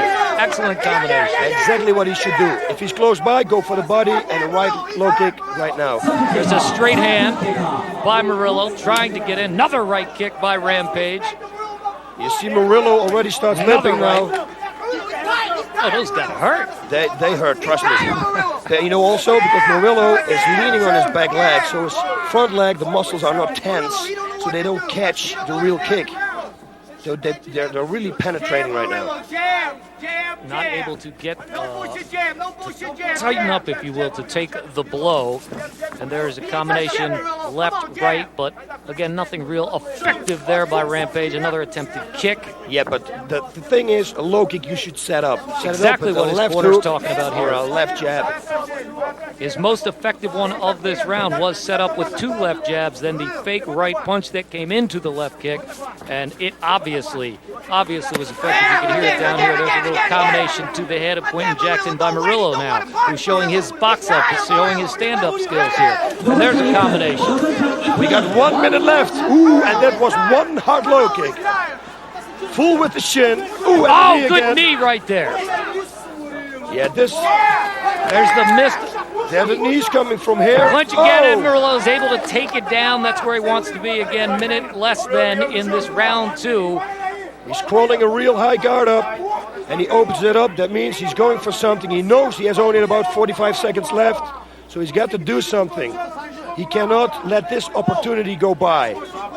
He's opening his guard now. There's some lefts, and now a right by Quinton, who's just trying to stay busy, I think, in this position to get out of this round. Stay busy, and that was very busy with the overhand right there. He's going to pull his left knee up. He's going to go for a triangle, probably. Oh, no, Quinton's smart. Very nice. Gets out, Very smart. Sensed it, no doubt about it, and was able to get up. Quinton fighting a very smart fight in this second round, boss. Yes, he shoot a low kick. At least one more low kick now, just before the end. And there it round. is. We head to round 3. Quinton Rampage Jackson and Murillo Bustamante of Brazil. The weigh-ins at Rampage at 200. Felt shape, Murillo at 204. As the Pride girls get their second action of the night here in the third fight of the night. Yeah, let me look at that. You ladies, let's look at this rerun, the replay. Ooh, There's nice a knee nice to the knee. solar plexus, and another knee. one. Beautiful. And then that right hook, I think, also. But Murillo, smart right there, just gets on his butt, gets to the ground. No doubt about it. That's where, look at that. Thank you, but no thank you is all I can say to those knees right there. And you can see him feeling his bottom lip there. Obviously one of those, and I'm not sure if it was the knee or this punch right here. That uppercut right there, I think, actually caught him in the lower lip. As you can see, he went to the ground immediately after that. His corner now talking to him, Mario Sperry there, talking to him, saying, all right, here's what we want to do. We want to get more of them jokes going. Wouldn't that be? I think so, but I think they do it in Portuguese, not in English. Oh, is that right? So give me an example of that, boss. Mucho, una de eso. Triangle, chuquito. And what we at Rampage, and they will probably say, stick the jab or a left hook and follow it up with a right low kick. That's Rampage corners. No question Advice. in round 2, that right kick, his corner kept encouraging him, and as a matter of fact said it's open all the time, but you got to set it up. If you set it up, it's there, and you saw him use it effectively, especially 2 or 3 of them very effective. The most effective was set up perfectly with 2 jabs, fake right punch, bam, kicks him on with the right leg. Yeah, it was unbelievable. It's exactly like you said. It's like you're doing it for a long time already. Setting it up with the jab or the hook, low kick. Textbook work right there. But this is the last round. Knowing Quinton, he doesn't want to keep it this way. He doesn't want to go to a distance. Again, the winner of this will join Chuck Liddell in Total Elimination 2003. November, 4 fighters of the 8 middleweights will advance. Here we go, final round, round 3. Quinton starting with the kicks right away, boss. Yep. Final conflict coming up in November. Murillo attacking there with the left right. Again, Murillo's boxing right skill. There's kick. another right low kick, and you can just hear them. You can just hear them, and they've got to be adding up. I mean, yeah, but although this one was with the foot, and you the ones that you don't hear with the shin bone, that's the one that really. That's the one that really. All right, there it is. That's Boss knows he's delivered and probably received a kick or two in the day. Oh, yes, I did. And I have. Well, it's to make sure the have comes out there as well. Yeah, I wasn't really happy with it. It's quite disturbing when you have to go to the restroom. Overhand right there, blocked nicely. There's a left that connects, as you can see the sweat fly off the Murillo Bustamante. Another right kick. And that right kick there is just kind of, hey, to let you know it's still here. I'm still going to use it. Not real damaging, but hey, it's here. It's a weapon. Nice you better be prepared for it. Nice right hand. Right hands. Get away. That's what he should do. His corner again telling him, let him stand up, let him stand up. That is exactly what they want Rampage to do. And quite frankly, since the beginning of round 2, fighting a very smart fight is Quinton Rampage Jackson. Yes. Right now, and like we said, with the scoring card, he's got to stay busy, because if he's going to finish strong in this fight, he's going to get the victory. Again, that scoring, not in boxing that you may be familiar with, where they're doing round by round. There are 3 judges, but it is kind of a cumulative deal, and the more active you are in trying to finish the fight here in the 3rd round, the better they like it. Going for the body there with the jab. Now, we haven't seen that much since round 1. He's gone more to the leg kick, but again, that as you like to see, liver shots can be very effective for Rampage in this fight. Yeah, if he throws a left jab to the body, he should follow it up with the right straight to the head. Or he should throw that combination again like he did before, the left hook to the head and the right straight to the body. Once that penetrates, he should do left hook to the head, right straight to the body, and another left hook that will probably result in a knockout. It looks like he's trying to clinch it from the top to get that left knee to the body there too, going toward him, trying to grab the head and then throw that knee. There's a right that misses from the leg of Quinton Jackson. Boss Rutan, Damon Perry here, Sakama Super Arena Pride Fighting Championships, Total Elimination 2003. This is the 2nd of 4 middleweight fights. We saw Fedor defeat Gary Goodrich, and there, they go down immediately into the guard there. Yep, and that's not the place you want to be. Quinton should, I think, maybe even just stand up and slam him down where he's known for, but watch really out to the process of doing it. Well, and again, he had to work so hard in round 1 to do that, and it's got to get more and more difficult as the fight goes on. There's good right hands to avoid that right there by Rampage. Good right hands right to the face of Murillo, and that was the only way he was going to get out of that one. Yeah, it's the neck rank. Once you do a neck rank, you're susceptible for arm bars. That was what Murillo right away went for. Under 2 minutes to go here in the 3rd and final round.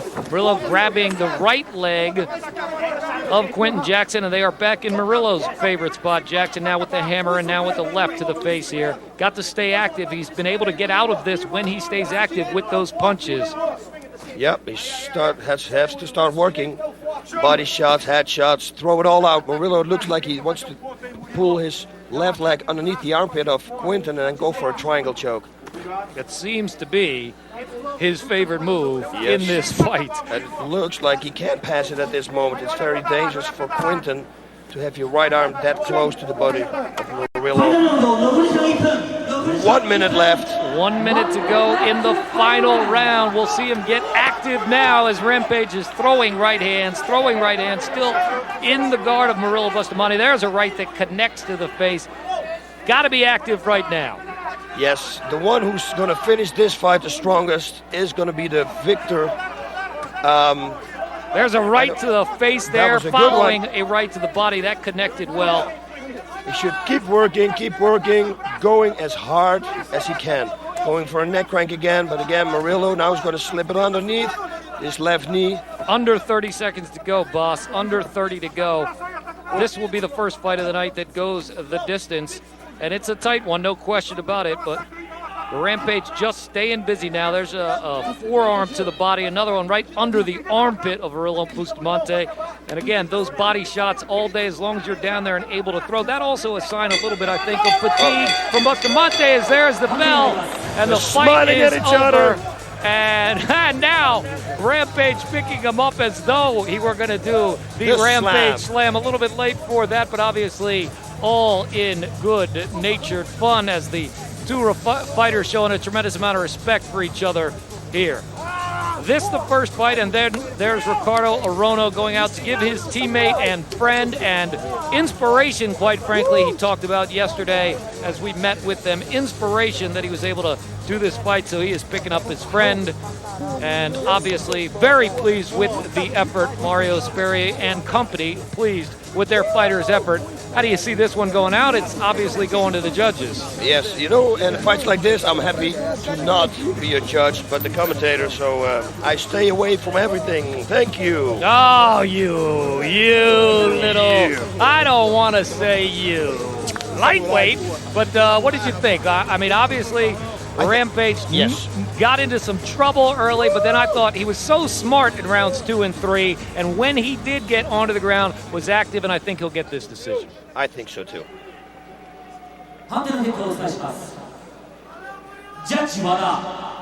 Rampage. First to Rampage. Whoa, it's going to be a split decision. Oh, what is this going to be? Rampage wins. Whoa! Wow, a split decision, and I saw a momentary severe disappointment on the face of Murillo. His corner disappointed, obviously, but then walks right over to Quinn, gives him a hug, shows the respect. This was a tough bout. Tough bout for Quinn, but impressive that he's able to stay disciplined. He's got a great corner, stay disciplined, keep getting out of those potential dangerous situations in the guard of Bustamante, and just do what he does. And here you see Murillo Bustamante was hugging Ricardo Arona. He replaced him. Arona, definitely proud of him. Like I said before, big cojones, and that's a big left hook right there. Didn't even flinch. Boom for the body and the head. And Arona now stepping off the stage as we watch these highlights, but kind of Arona shaking his head a little bit in disbelief, as though he obviously does not agree with the decision here. As we watch highlights, there's a good left knee by Rampage, followed right there by that right to the face. That was a tremendous combination by Rampage. Ricco Rodriguez, Ricco Suave. All right, whatever. Whatever works. All right, now obviously you got a little bit of a rematch here. UFC and Pride again, also another card tonight that has that. First of all, the rematch about 3 years ago, submission only though. You gonna show some strikes, some ground and pound this time against Nogueira? I'm just gonna go out and do my thing, what I always do, and two former champs coming off losses, and basically we're just gonna go in there and just go in there and swing and try to do our thing. You know what I mean? We're just going to show a great showing. That's all we want to do, is just go out and bang and see who the best is. And if you want to call it UFC versus Pride, that's cool with me, but we're going to go and bang. I don't want another loss on my record. You're going to fight a guy who submitted you a long time ago, but that was on the different rules, Abu Dhabi.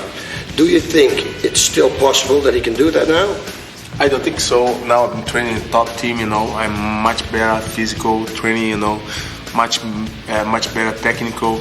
I think I got a better hands than him, Gonna be different now, I can submit him also, but I'm pretty confident on my hands now. I'm sure he feels he has the better stand-up and so forth, and we're just gonna be a bang, you know what I mean? I don't really count Abu Dhabi as a win. It was just, it was a submission. It was a different type of competition. I don't look at it as an advantage over, but apparently, he's still a little nervous about it, so, maybe it's in the back of his head. Damon, you set him up, and I slam him down. Obviously. All right, I'll say 2 words for you. Ex-champions. Nogueira, Ricco.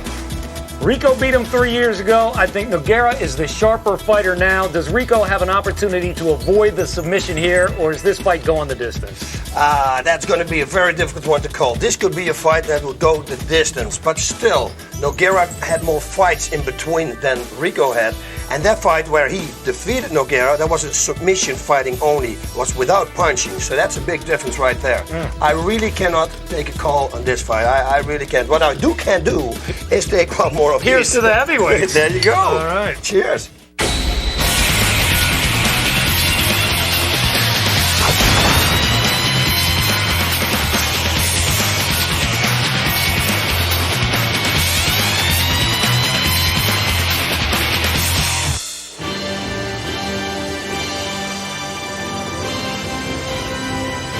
Back in Saitama Super Arena, Damon the Dog, Barry, and Boss Bruton, as we are here for Pride Total Elimination 2003.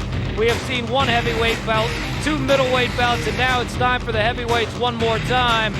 And this time it is Antônio Nogueira and Ricco Rodriguez. Boss, we've got a very special commentator. Mark Coleman is with us as well. Mark, how are you doing, man? I'm doing fine. How you doing, Bob? I'm great. Thank you very much for joining us here. Always greatly appreciated. Wow, what more can you ask for so far? It's been an incredible show. This is the best fighters in the world going at today, and just incredible. And Mark, we've seen already Chuck Liddell, who seemingly was hurt, but showed that thing that he has where he just turned it around, pounded. He representing UFC. And now in this fight, Ricco Rodriguez, also of the UFC. A couple of former champions here going at it. Yeah, Ricco's, they're both going to show a lot of technique, probably some things that I don't even know what they're going to be doing. They're so good at it. But, what? What, you? Sure. We'll see. But Ricco's, maybe he's going to come in a little bit heavy, and we'll see if that has a factor. Yeah, I'm really looking forward to this one, especially this is kind of a payback time here for Nogueira, since he lost to him by submissions like we told before, like we said before. But again, Nogueira did way more fighting in between, both coming off a loss. I'm repeating everything that we said, but it's gonna be an exciting match. But to tell you the truth, I don't see it going past round number 1. And the first two fights also did not go past round number 1. Mark Coleman was in the corner with Gary Big Daddy Goodrich against Fedor. I was shocked to see it end so quickly. I know Boss was to see it end that quickly. What do you say to that? Well, you got 1 ounce gloves on. You got 2 guys with power. It doesn't take much. He got off first, and that's all it takes in this game. He got off first, hit him hard, rocked him, and Gary couldn't recover, unfortunately. Yeah, bottom line is either one of those guys gets a hold of the other, as you well know in this thing, and you can hurt him, and he couldn't recover. But just like you saw with Chuck and Alistair, 1 punch is all it takes. Absolutely. Yep. Now here's a guy, as we said, also a former champion and a hell of a nice guy. I'll let them take it away. Oh, you gotta love that intro, Boss, huh? Oh, she sounds like a witch. Like the 3 witches, and she's the worst one or something. She has this great voice, perfect for the Pride. I hope she's gonna stay because every time she talks, it's entertainment all the way. Yeah, she's fantastic. Boss Rudin, Mark Coleman here as we get ready for the 4th fight, the 2nd heavyweight. There will be 3 heavyweight fights tonight. And again, the last fight was our first one of the night to go the full 3 rounds. In this one, I think there is a revenge factor, obviously, going on for Nogueira, but it was so long ago, and it was not the same style. And has he put it past him, or do you think that's still in the back of his mind that he wants to say, hey, who's your daddy? This is my place, my pride. Nogueira? Yeah. Oh, definitely. It's in the back of his head. But I think it's a long time ago, like you said. He's a much better fighter. But they're both incredibly great on the ground. So we'll see what's going to happen. Boss, how long before this fight goes on the ground? I know Nogueira feels much, much better standing up now. He talked about that this week. Feels like whatever the situation, however the situation appears, I'll be able to handle it no matter which way it goes. Yeah, I think so too. Nogueira is coming in a very good shape. He looks very good. Training with the top team, obviously one of the best teams in the world. It's unbelievable. I really don't see this fight going past the first round. I said it before, maybe it can go the distance. But Nogueira here coming out, the look in his eyes, I think it's going to be a first round. But you never know. Nogueira just introduced there, very ready. I tell you, he does look hungry. There is no doubt about it. This is a guy that was so relaxed. He is staring him down, staring Ricco down. They are obviously staring each other down, and he looks to be in as good a shape, Mark, I don't know, but as good a shape as he's ever been. Oh, definitely. Looks like he's added some muscle. He looks a little bigger and stronger, and we're getting ready to go here. It's going to be a great fight. UFC and Pride one more time. Touch gloves, and here we go. Ricco looking early for the jab, and obviously Nogueira kind of feeling it out. And again, he said, hey, I'll punch it. There's a swinging right hand by Ricco, who's trying to lift up, but a takedown the other way. And Ricco has, yes, guard. Indeed, he does have him in the full guard. I got a camera in my way there, but we see it now in the full guard. Yep, and now what is he going to do? He's got the left arm hooked up a little bit there as well. Yeah, but against Nogueira, if you go for an armbar, that will be his escape. He's going to go to the side mount, and he's probably going to go for submissions. So you got to watch out with a guy like Nogueira. What do you think, Mark? It's a beautiful body lock takedown, and of course, this is where he's at his best, and very dangerous from here. Obviously, and Ricco turning his right head there, turning his head, he knew a right hand was coming. He knew that ground and pound was coming before it even came, and it did not, but you can... He's going for a guillotine. Oh, yes, he is. He's going for a guillotine. He's got the forearm with it, but Ricco's popping out. And like I said before, like we saw before with Quentin also, if you have one arm underneath the armpit, it's very difficult to get the guillotine choke. Mark, is it key to get out of that choke as quickly as possible, like Ricco did there as well? Most definitely. You got to get your chin down, get your hands in there, and get out of that, or else you're in a lot of trouble. Quentin happens to be one of the most pound-for-pound, most strongest guys in the world. It was unbelievable what he did there. Really saved him many times in his career. He's so powerful. Yeah, right now, Nogueira should try to turn Ricco to the left. I thought he was whispering some sweeties in his ear like you often do to me there, boss, but I appreciate that. Hey, don't say that on national TV. Oh, hey. Again, now this fight on the ground, obviously, and Ricco now in the guard. Going to try to do some ground and pound right here. And the things that I said before is also reversed now. If Nogueira is going to go for a submission, Ricco probably is going to escape and he's going to go to the side mount. Watch, because they're both very good at it. Both in their element right here. There's an attempt. Ricco out of that and now goes right back after him with his left hand on the face of Nogueira. They are up against the ropes here. But as soon as he was released there, Mark, he went right back after him on the ground. He's going to go. He's got. Umapalata is going to go. He's going to try to roll that arm over. Oh, this could be trouble. Gets out of it.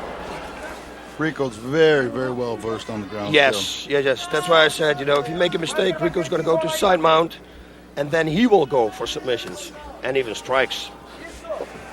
Is obviously going to be a chess match on the ground as it looks right now, certainly in round one. Whether or not that changes, we'll see. But right now, definitely a chess match of escape and positioning on the ground, Mark. Definitely. A lot of pride at stake here with showing their ground skills. Both very well versed. And as you said, Nogueira looking for the revenge factor here. And they started up one more time in the center of the ring here. And again, just a great job. Ricco, he knows when to pick himself up and deliver the punch rather than pick it up and receive a punch when he is on the ground here, even in the guard. Yeah, there's a triangle choke coming up from Nogueira because he's locking Ricco's right arm up with his hand. You see he's holding it. And he's got an incredible grip. Yes. Very hard to get rid of his hand. Is that not true, Mark? Yes, Nogueira has an extremely strong grip. It's almost impossible to get rid of. There you go for the triangle, you see. Oh, just missed it, and a right hand thrown as he came out of that by Ricco Rodriguez. Mark Coleman, Beast of the East, September of 2001, felt a lot of this stuff that we are looking at here from Nogueira, no question about it, so he speaks from experience. And Ricco now was able again to get out of that, almost just slip his head out and throw that right hand on the way down. Yeah, he's very good. Jiu-jitsu, submissions, everything, he can do it all. And as soon as he gets out of that guard, it seems like he wants to go right back on the ground with a right hand to get him there. Yeah, but what he should do is once he gets out of the guard, go to the side mount position. You have way more options for the side mount than you have from the guard or from the half guard. We have not seen that yet, Mark. Why do you think that is?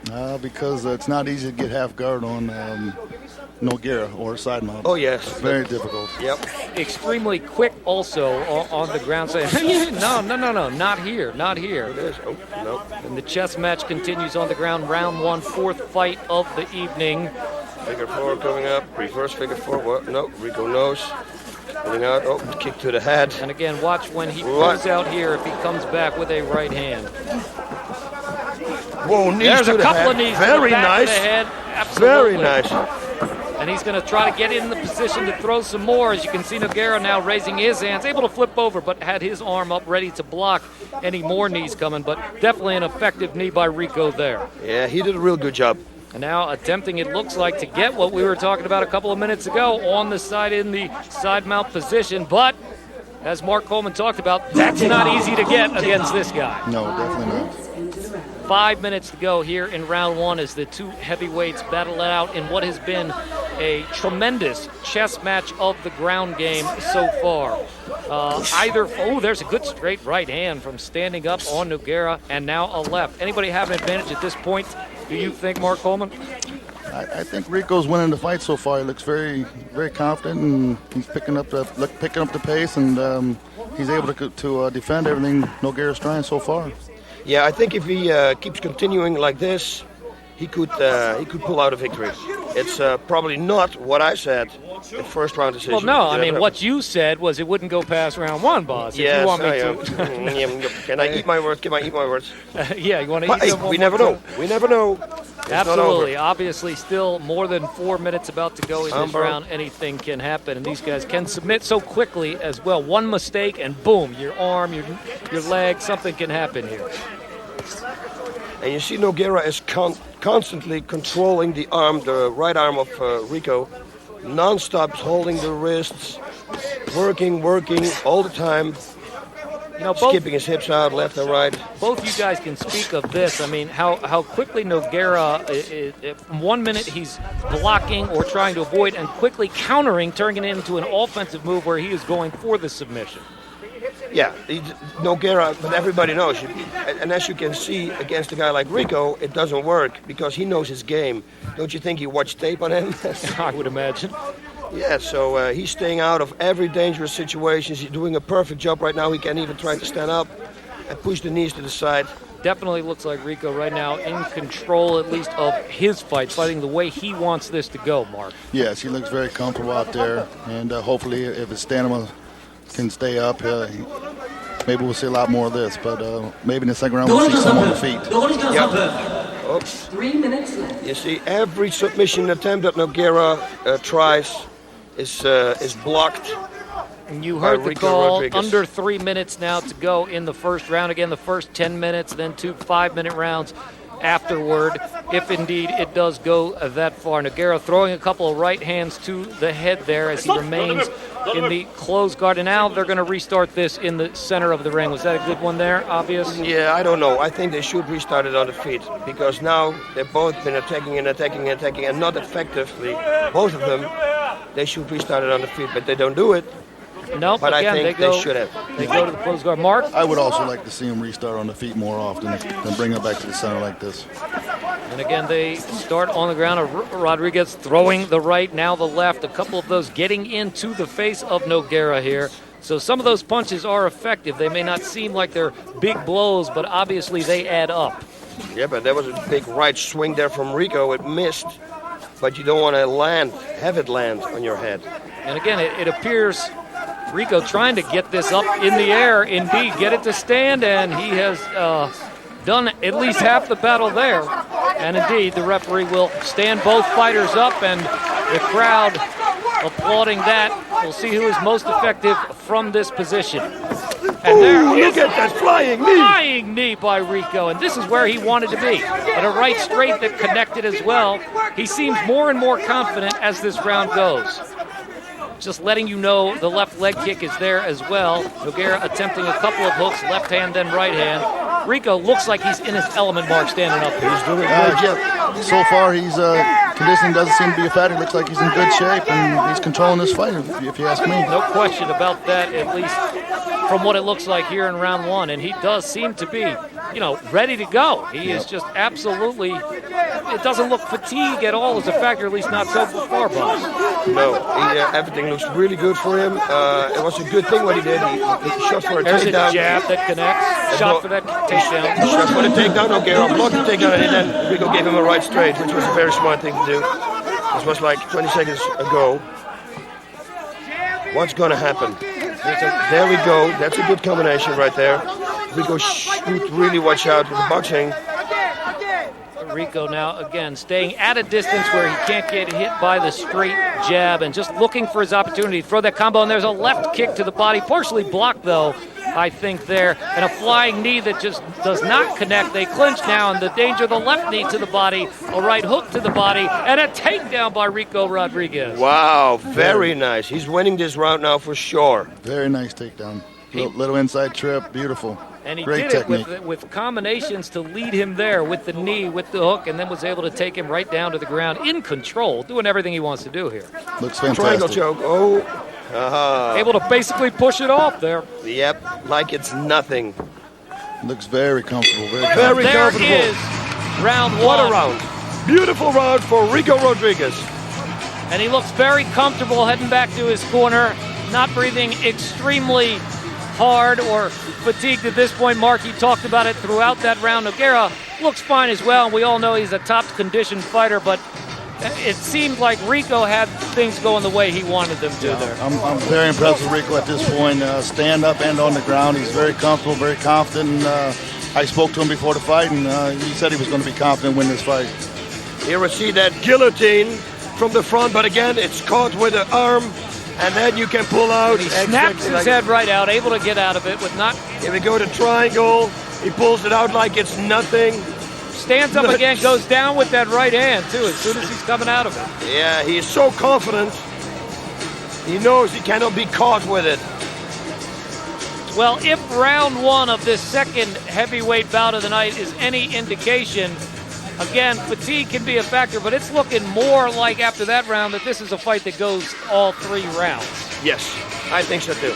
So my earliest prediction was the good one. Oh, we forgot all about those predictions, boss. We knew you'd adjust as the night went on. Mark, you know, boss, he's always adjusted things. Well, you have to adjust. Just like when he was a fighter, he's adjusted, and now he's adjusted midstream here. It's smooth. He's earned the right to adjust. Oh, I think so. Improvising. Improvising Hopo, and they have got now in the corner. Nogueira looks like, yes, he had his feet all the way up, almost in stretching the legs a little bit there. It looked like as well, as he was sitting in the stool with the legs straight out, it looked as though, Mark, they were stretching. Could he have tightened up at all, or maybe just doesn't feel as loose in the quads or triceps right now? I'm not sure what was going on. Maybe that's just something they do in Brazil. I don't know. That's the old Brazilian technique. Could indeed be, but again. I think maybe people have had time to study and watch Nogueira and starting to pick up on what he does, and he's become a factor now. Absolutely. That's maybe an excellent point right there for Mark Coleman, because obviously coming off a loss, and a lot of people studying this submission expert and are becoming a little more well-trained to go against it, as Ricco certainly showed in round 1, round 2, underway here, boss. Yeah, that was a right hand from Ricco actually landing, but now he's coming back, Nogueira, with a few shots, but missing. The left hand definitely missed. There's a right kick there from Ricco. Yep, blocked, though, by Nogueira. And Nogueira going inside, he's obviously going to want, I would think, gentlemen, to go right back down, and Ricco has been effective, as Mark said, from either position here, but I think standing up is to his advantage.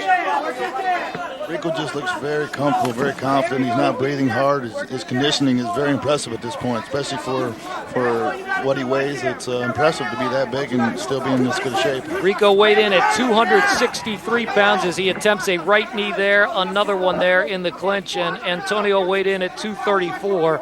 So obviously, yes, a larger man, the largest of the heavyweights so far, but seemingly no fatigue whatsoever. Although that's probably an exaggeration. There's some fatigue, but he looks very much in shape here. Yep. And so far in round 2, not able either fighter to get this back on the ground again. I don't think Ricco, hey, let's stay up here. Yeah, what is going to happen? I really saw a knockout here on the feet, but Ricco is doing really well. Ricco blocking the jab there of Nogueira, and there's a left that grazes the side of Nogueira's face. Ricco looks like he is just looking for that big punch here. He looks like he is just waiting for the opportunity for a counter, maybe a combination left-right, but he looks like he is waiting for the big shot, guys. He looks like, but I think also Nogueira is more hungry now. He's coming forward. Oh, he's blocking. Nice takedown here. Beautiful. And this is the side mount. Yes, the double leg takedown right into the side mount against the ropes, but Nogueira able to get out of that. Yeah. You guys are right on the money with all of these guys' chess and skill that goes on the ground here. First figure 4, pulling it out like it's nothing. You can pull out of anything that Nogueira does as though it's nothing, and you must be feeling pretty good, pretty confident. Yes. We're going to restart again in the center of the ring. It's obviously a very... Now, Mark, both you guys talked. This. Yeah, both you guys talked about this earlier, Mark. This is where you would like to see it start standing in the middle, also, just at least more often, or in a case like that, where it hasn't been on the ground that long, is this the right thing to do? I think in this case, keep them on the ground, but more often you should put them back on the feet for the excitement of for the fans. Absolutely, for the action, let them take each other to the ground rather than starting it there. Again, we're in round 2. This is the second of 3 heavyweight bouts tonight. 2 former champions here, UFC and Pride represented. Beautiful turn. Very nice. Whoa, and he's going to be reversed again by Ricco. This is, ladies and gentlemen, and his Ricco's corner clapping on that move right there, boss. Yeah, but this is, for heavyweights, this is unbelievable. Those guys move like lightweights. They're going from submission to submission. They escape every submission attempt that the other one does. It's unbelievable. Look here. Now this could be, no, there's nothing. Yes, Urquilada maybe. Oh. Yes, if Nogueira can't sit up now, which Ricco won't let him, of course. And again, Ricco has been able to get out of the lot thus far. And we talked earlier about that grip being a factor. He's attempting the knees to the head of Nogueira here. Anything to distract, to get out. Yep. Nogueira has to try to come and sit up. And there it now. is. There it is. He is out and hops up right away. And again, escapes it like it's nothing. They're moving like some middleweights, like you said, guys. These guys are moving with a lot of speed and a lot of technique. This is an awesome fight so far. Look like Mark Coleman out there, just moving silky smooth, going one side, quick, baby. This round, obviously, again, you talked about it, Mark. It felt that Ricco really had the advantage in the first round. A little more even here, or still an advantage to Ricco Rodriguez in this round? It's a little more even, but I still give the edge to Ricco in this round. He's looking fantastic. And again, able, as Boss talked about, to get out. 1 minute left. 1 to go, round 2. Ricco seemingly more aggressive. There's a couple of shots to the body, counters with blows to the head by Nogueira. And he definitely looks a little more fatigued now, obviously, as the fight wears on. Ricco still seemingly full of energy, in control. He comes close to an armbar. Oh. And Ricco, again, with just able to, and he's going for the side here. Here come the knees. Here come the knees. Here come the knees. Nogueira, again, doing that somersault, kind of their reverse somersault to avoid those knees. It's unbelievable with this weight, like Mark says, and move like this, and to be in this kind of stamina, what they still have, because they're still going at it. You have to say that when we saw Murillo Bustamante against Quinton, they were more fatigued when going at this speed. These guys are heavyweights, so they got all my respect. Whoa, end of round 2, Mark is shaking his head. Mark Coleman just shaking his head in a show of respect, really, in a show of respect for both fighters, or one, or just the condition of both. How do you see it after 2, Mark Coleman? I have Ricco way ahead, comfortably ahead. Just stay smart. He can win this fight, but hopefully he's going to really attack and go for the kill here in the 3rd round. But he seems to be gaining confidence as the fight goes on. And you talk about that go for the kill thing, because again, as Boss and I talked about earlier, this is not a round by round thing. So how important is it to stay aggressive as he was here in the 2nd round? Well, it's maybe not that impressive to get the win, but it's impressive to get invited back and to please the fan, and that's what this is all about, to please the fans. Winning is very important, obviously, but you have to stay aggressive and keep the people coming back. That's what it's all about. And this has been and you can see here, Boss, describe that right there. Another one where, amazingly, Ricco, as you keep saying, no problem. He's able to get out of so many potential very dangerous situations for him. Yes, he keeps escaping like it's nothing. If he keeps going like he did in round number 1 and round number 2, he's definitely going to win this match. Look at him. He looks fresh. Yeah, he does look very fresh. Mark Coleman, Boss Rutten, alongside Damon Perry here at Saitama Super Arena. And obviously you two, Mark, in the situation like this, you've been in this situation where you're controlling a fight. You've gone through 2 rounds, but Nogueira is so dangerous. Just like that, boom. You almost have to be more aware of his moves, I would think, in this round as you were in the first. I mean, he's going to be going for quick end to this thing if he can. But as you see, they're sweating very heavily. It's going to make it more difficult for a submission hold. And Ricco is just very confident young man. Lots of energy, lots of stamina. Obviously, he trained very hard for this fight. I don't think weight is a factor at all. He's in great shape, and he's controlling this whole fight. And that sweat, as we get ready here for round 3, will work. It sounds like in the advantage of Ricco here, because they are both submission guys, Boss. Yes, props to Ricco. I never saw him fight like this before. Beautiful against a guy like Nogueira. He's got all my respect. Beautiful fight. All of my respect. All of my respect to you. Thank you, boss. Round 3, and there's the flying knee by Ricco. He started a couple of the rounds like that now. He really wants to get that one in. And jabbing, just jabbing to get a field distance here, Nogueira. There's a right leg kick by Nogueira. Have not seen much of that. Perhaps that's something his corner has talked about. We need something here. Yeah. And there's the double leg. Boom! Bang, he's got it in the bag again. Mark Coleman's so impressed with all of these takedowns so far, it appears. When I see you, just saying, wow. Picture perfect double leg. There it is. What can you do about it? Yep, and here we go, figure 4, but yeah, like we said, like we saw before, Rico's probably going to stand up and pull it out. But this is a dangerous situation now, because you have to pull it out at the right time. If not, you're going to get caught. Good. No, he's got it unhooked, and if he gets it stretched, he's just got to sit up and pull it out. Just get it stretched, and you can... Oh, now he doesn't have the blood anymore. Oh, this could be the finish.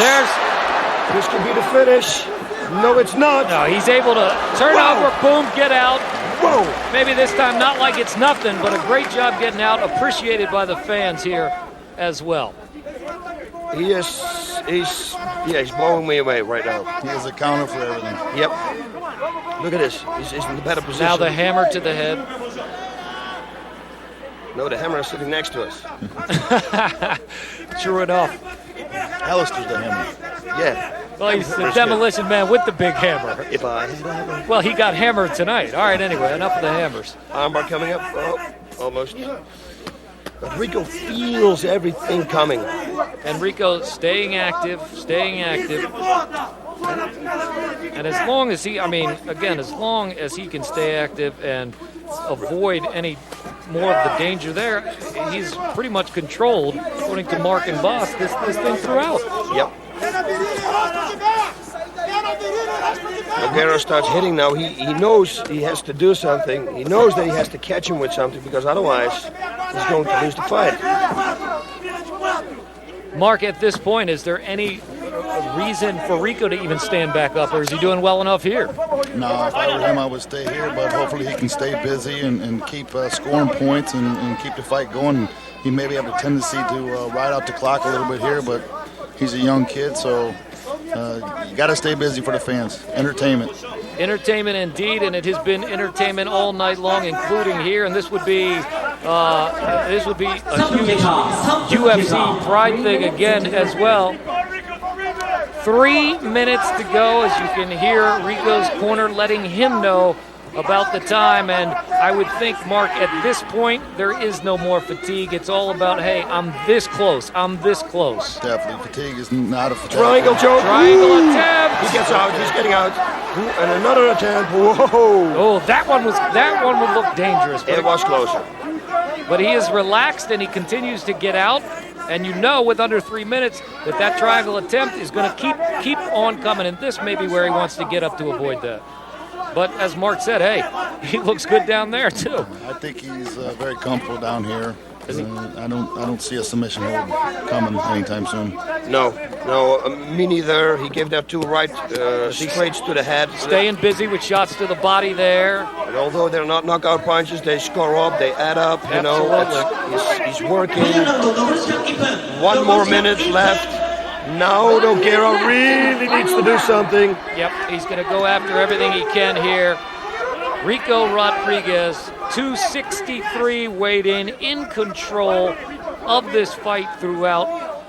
And again, UFC former champ, Nogueira, the former Pride champ, 2 ex-champions going at it in what has been a chess match on the ground. Basically, though, Ricco has been getting everything he's wanted in this.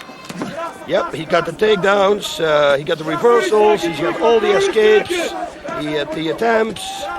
At least 1 takedown per round, Mark, including the double leg in this round.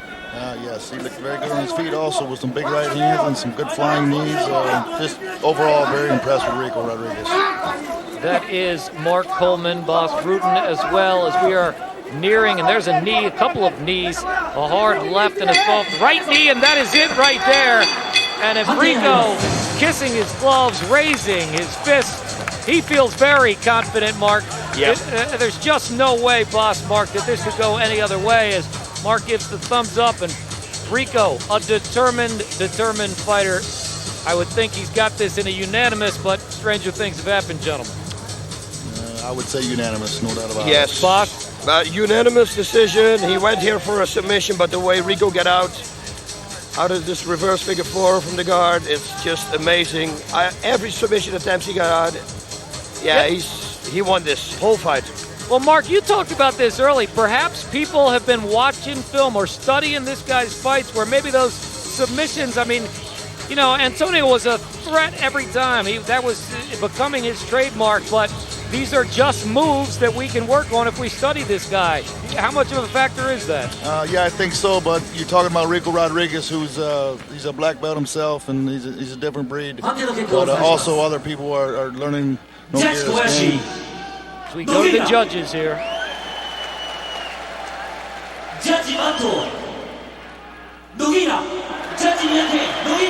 Oh my goodness! Oh my goodness! Oh my goodness! This is unanimous. A unanimous decision the other way around. Yep. Gentlemen. Maybe they looked at the attempted submission holds and weighed them heavily. That's all I can think of is but I have to disagree.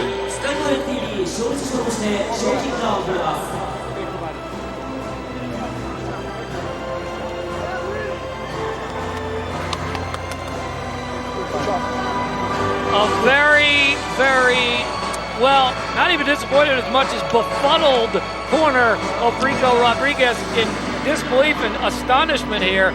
I get Mark, you said attempted submissions. You know, you're reaching, aren't you? You're reaching for something. You know, I really feel bad for Ricco. To be honest with you, I've been on the losing end of what I felt was a bad decision. And maybe my partner Kevin Random went the same way. Yeah. But it's just a horrible feeling inside. So, but I'm not judging this fight, so it's not up to me. We have to go with what the judges say, I guess. Yep. We're at Saitama Super Arena Pride Fighting Championships, and Nogueira now talking to the crowd here, as you've heard from Mark Coleman and Boss, who both throughout the fight had this going the exact opposite way that the judges decided on. So, no question, this is the first controversy of the night, and Ricco very unhappy about it. Yes, he's just passing us, and he said some words we cannot say, but he's very unhappy, and this is, I'm just a commentator, guys, but that was, in my book, he was the winner.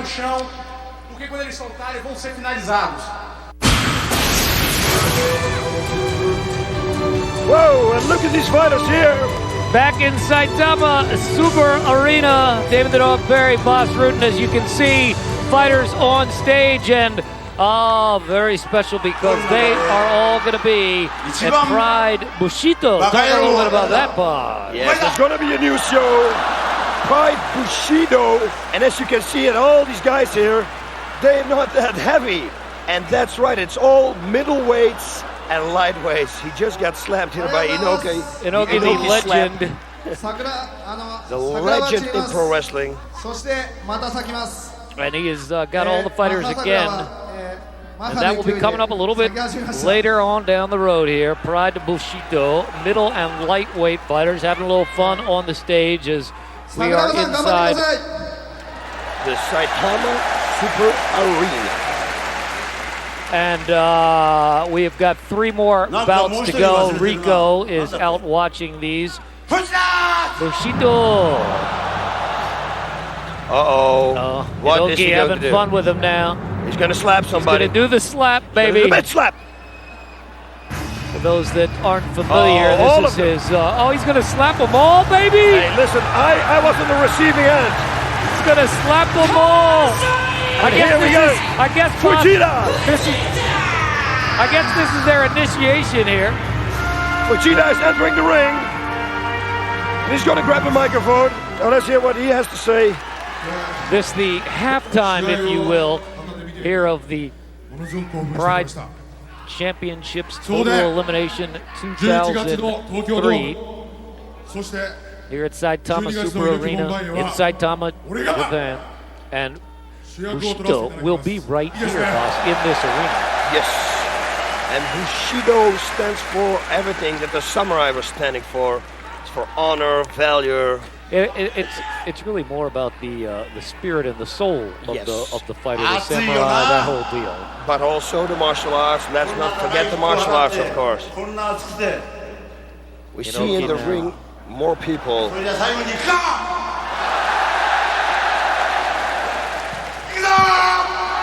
Okay, he's going to straight say, "Nay, son, go!" All right, explain to them all that, boss. Explain to those that don't know what you got going on right there. Okay, it's 1, 2, 3, go! That's what everybody was screaming. It's like in America, charge, except it's coming from the legend of Salvadori and Bushido fighters all out there. That'll be again here in this arena. Saitama Super Arena. You're absolutely right, my friend. Oh, well, there you go. I'm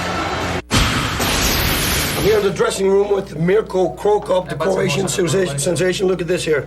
They're playing cards. And what game it is, I really don't know.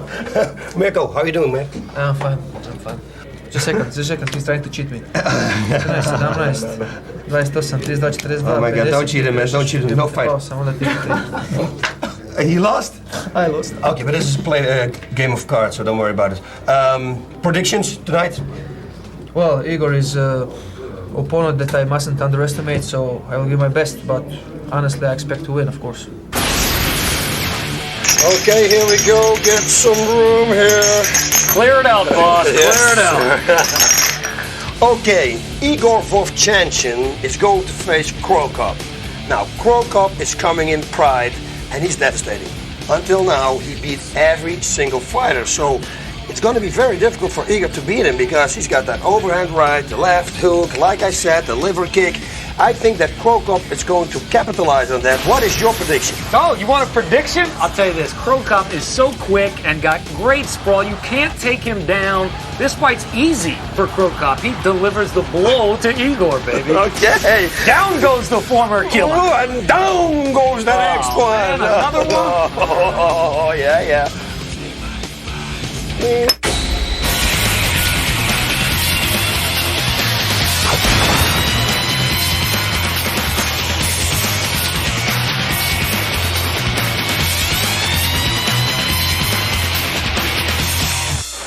We are back for our final heavyweight match of the evening. This fight should be a good one. Mirko Krokop going against a heavy hitter, but a veteran as well. Igor Vovchanchyn, Damon the Dog Perry. Boss Rutan as the introduction to Igor is there.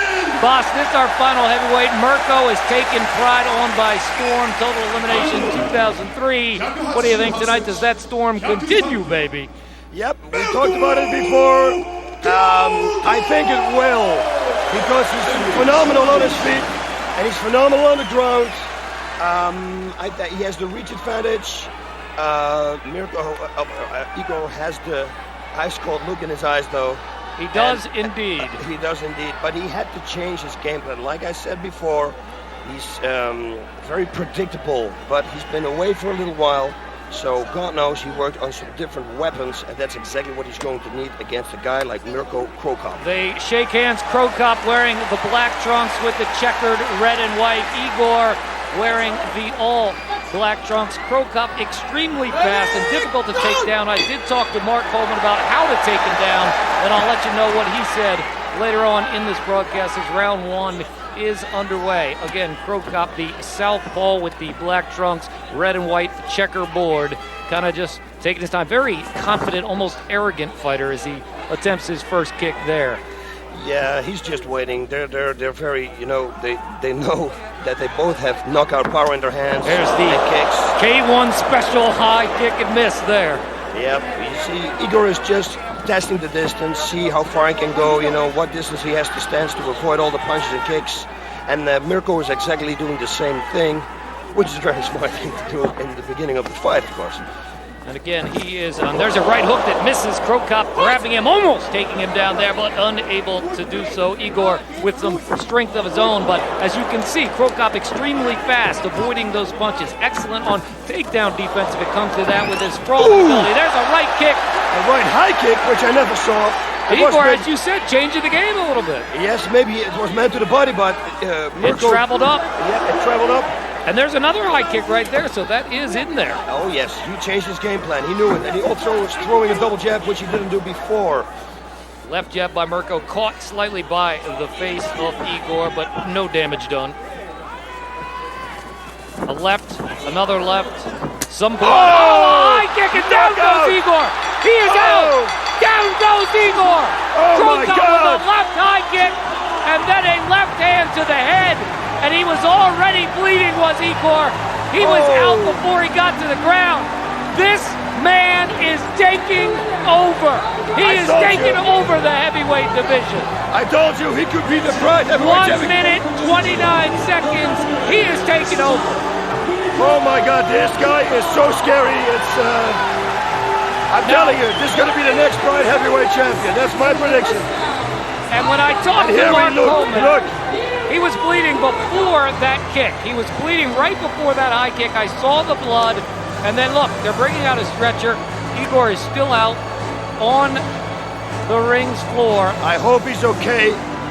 I hope he's okay because this kick was landing. I think, boss, he was out on the kick, and I believe Crow Cop got another punch in as well. So this could be a serious situation. Now, thankfully, the ring always has is now Igor is being assisted by Crow Cop. Crow Cop checking on him. Igor is up, and that's fantastic.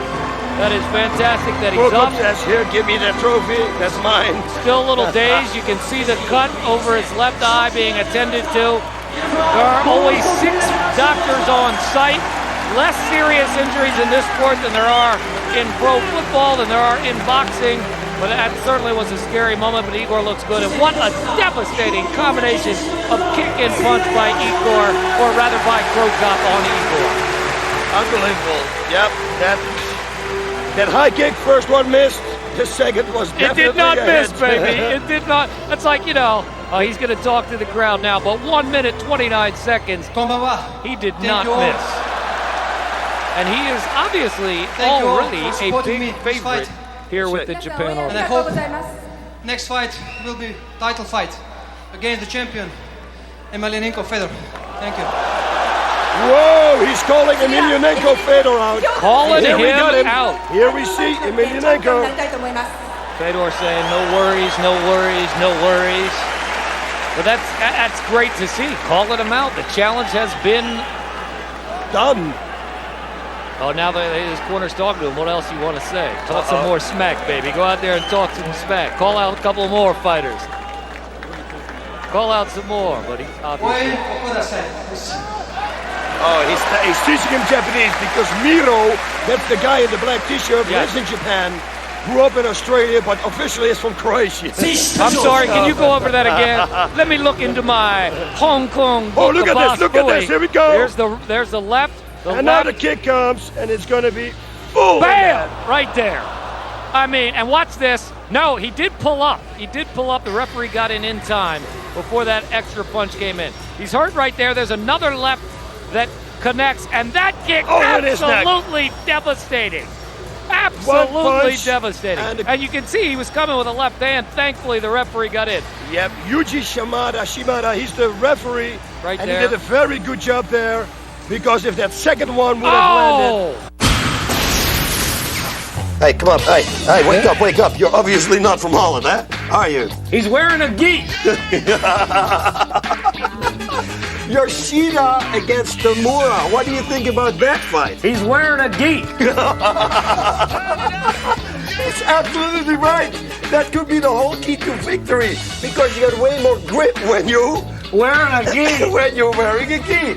I think Tamura is going to catch that kick, to give that kick, and then Yoshida is going to grab that kick, take him down, going for submission, end of story, slam down, wham, bam, thank you, man, here we go. He's wearing a gi.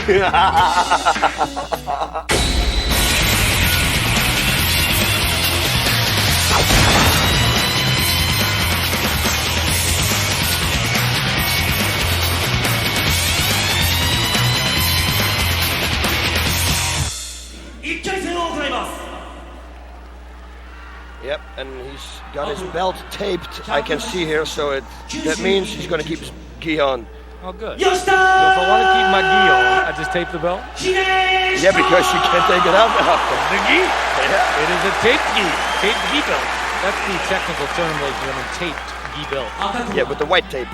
You can add a few hands there. Interestingly, on the official weigh-ins, again, we talked about Yoshida weighing in at 204, losing a lot of weight. We did not get an official weight of tomorrow. Every other fighter we got. So let's guess. What do you think, boss? I think 190, 195. You're going to go 190? All right, I'll go 193 and a quarter. Okay, now, what do you want to bet for? I'll bet you a gi. I'll bet you a gi. It was 193 and a quarter. Here we go. Round one about to take place. Is the weigh-in with the gi or without the gi? Oh, no. Oh, wait a minute. We're talking tomorrow. He's without gi. Yes, but I'm just wondering. Well, with gi, I'd add 32 kilos minus 18. Here we go. They touch gloves. He's setting it up already. Tomorroow's setting up the left kick. There is one. Yoshida now. All right, he doesn't like that angle. He's going to move like Bruce Lee. Take another look. Crowd all over it. Left kick inside. He's got to counter that left kick right away with the right hand. He should counter it right away. 3 left kicks without a counter so far, boss. And it's easy to counter. And he is going to walk straight into it. Straight into the right hand. Oh, as you said, Tamura now trying to do some pummeling on the ground. And of course, you know what Yoshida was going for. There, boss, and he's jumping on top. Boom, in the guard, and now he's doing a little hammering to the head. Tamura out there throwing the knee to the man with the gi, and he is not happy about it. Whoa. These two just flat out don't like each other right now, boss. No, they really don't. Another left kick. Another left kick. Watch him. He's going to... Yeah, he's suffering for the high kick. Oh, nice shot there. Although it's the southpaw and it was a right jab, it was a pretty subtle one. Another. Oh, he's setting him up. He's setting him up with the left. He never came out throwing left kicks from the inside leg. It was always to the body. Always. He's thrown at least 7 to the 8 to the inside leg. And there's the high kick attempt that misses. But the attempt was there, the first one that we have seen to go up high. And there's a left. This time Yoshida throwing a left of his own, and there's a right to the throat. A punch, a right hand to the throat, it looks like it got. That's gotta hurt, boss. It's gotta hurt, and it can also cause some problems breathing and eating. And talking, for that matter, is now the left kick of Tamura going a little higher. Yoshida was able to land a couple of good shots to the face. One in particular looked like either chin or throat. As this fight has stayed standing the entire time. We're in round 1, which is scheduled for 10 minutes here. The 6th fight of the scheduled 7 fights tonight at Saitama Super Arena. Over 40,000 people, a record crowd here, Boss Rudin, and they are definitely now encouraging action. It sounds like the crowd wants to see something again. A little talking going on between these two, kind of talking without words here. A little verbal foreplay. Yeah, there is something going on. I don't know why. That's the kick, and that's there the catch. Watch out. Oh, look at this. This could be it. No. Tamura is okay at this point. Yeah, he's really okay. Yoshida better keep holding the hand. A couple to the head. Yoshida protecting the head, knowing those punches from the left hand are going to fly down. He's got to keep holding that other hand. He's got that right arm in his grip. He's got to get away from this position. How does he get away here, boss? It's going to be very difficult because now we got both hooks in, I think. Let me see from here. Yes. Tamura got both hooks in, so it's going to be difficult. This is a good thing to do to stand up, but you have to watch out for the choke. And now Tamura, if he knows what he does... Oh, look at this. Now this is going to be a judo throw. Watch this. It's going to be a judo throw. Watch this. I told... He's going to throw it. He's going to get him. He's got him. Does he have... He does have him locked, does he not, boss? I don't know what he has. I can't see from this side. He's got a headlock. He's got a headlock. Yes. It's not underneath the jaw, so it's no choke. The jaw is not He's slipping out. He's slipping out indeed. And the referee says, let's go, baby. Oh, an entertaining first round, no doubt. The crowd very into this fight. There we go back to the left. Low, then high.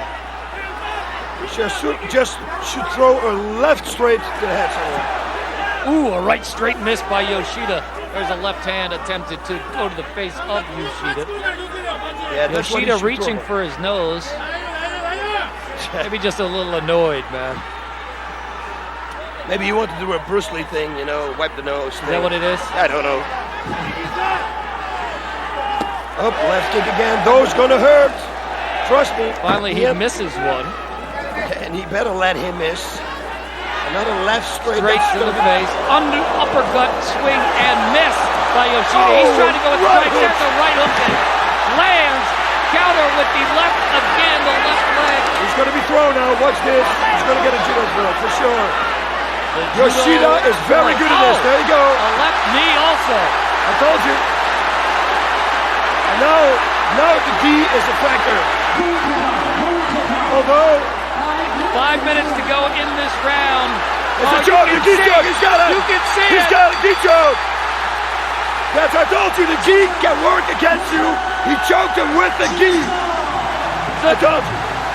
He used that gi to choke him, and he was actually getting some damage with those left legs. But you called it, boss, exactly how he just waits for the opportunity. And he's hurt with the left low kick inside. Yes, he is reaching down to his leg. Clearly his left leg is hurt. He's hobbling around. 5:06 of round one. And Tamura now on the ground. I don't think hurting as much as he is. Very disappointed in himself here. Looks like he's got his air. Although he is probably just down there. He's trying to get some air. And it looked like he was really, as you can see, Yoshida can't even walk on both legs, boss. Those kicks very effective. Yep, and I told you like before, later in the fight, this would have been a big issue. I wonder if they're going to pull it up. Yes, pull it up and let us show because it's going to be purple. Oh, it's on his knee. Yep, Tamura very disappointed. He's not grasping for breath, but it's just disappointment. And again, there's a look at the knee.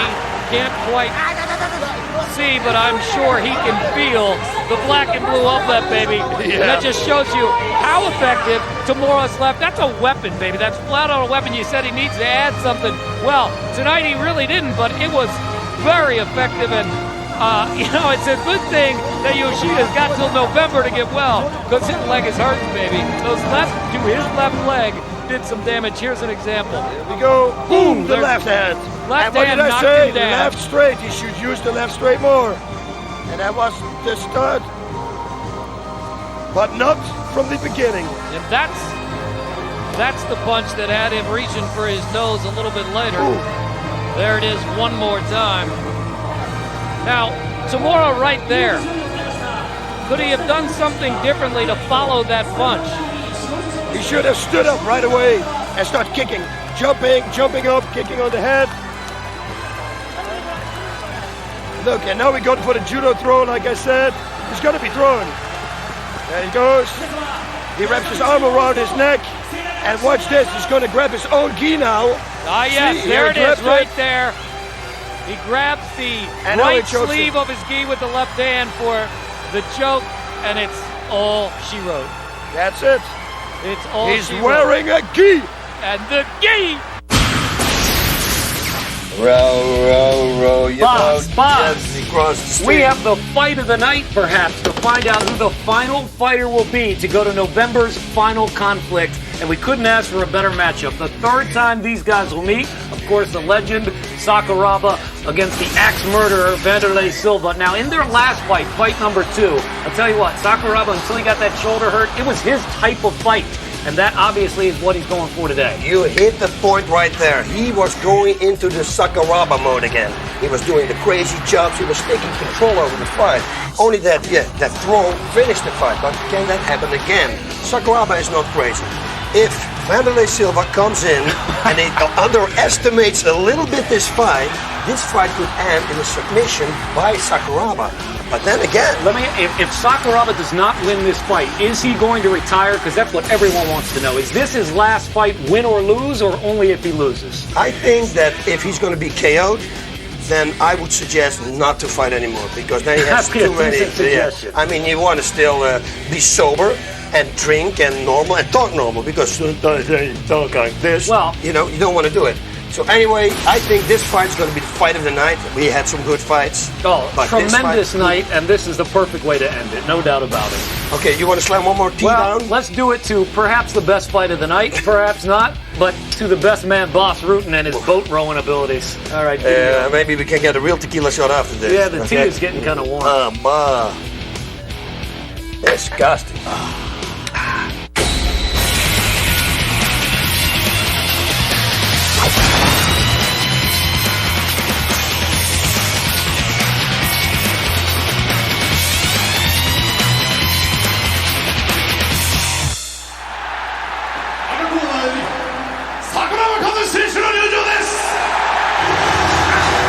Final fight of the night here at the Saitama Super Arena, and it doesn't get much better as we are looking at the third match between these two guys, the ex-murderer Wanderlei Silva, and now coming to the ring, Sakuraba, Boss Rutan to my left as usual, and Quentin Rampage Jackson as well.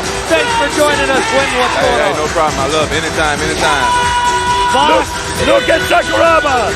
He did his gimmick again. That means he means business. He comes up with a crazy outfit. That means he means business. Well, I'll tell you what, he is definitely, obviously a favorite here, but such a showman. He puts on such a great show. Rampage, you know what that's about. But how do you transfer from show to go when you get in the ring and it's all business? As soon as you get in the ring, it's on. You forget about the show. You forget all about the show. The show pumps you up, but as soon as you get in that ring, it's on. That's right. That's exactly right. You turn it up, and that's the only thing you're going to see is your opponent and try to take him out. This guy puts on a show like no other. Boss, we talked about it earlier. The first fight, all Wanderlei. The second fight, Sakuraba kind of got it the way he wanted it to go until the left shoulder went boom boom. Yep. Obviously, he wants to do that again here. But you got to believe Wanderlei knows that's coming. He knows what he wants to do. Yep, I tell you 1,000 times again, don't take Sakuraba lightly. Don't take him lightly. Yeah, Sakuraba's like a bow-legged road warrior right now. That's Rampage like only Rampage. Now, I'll tell you what, Wanderlei Silva's the guy you talked about. He's the guy you want to get your hands on. Hopefully in this final conflict in November, you'll get that chance.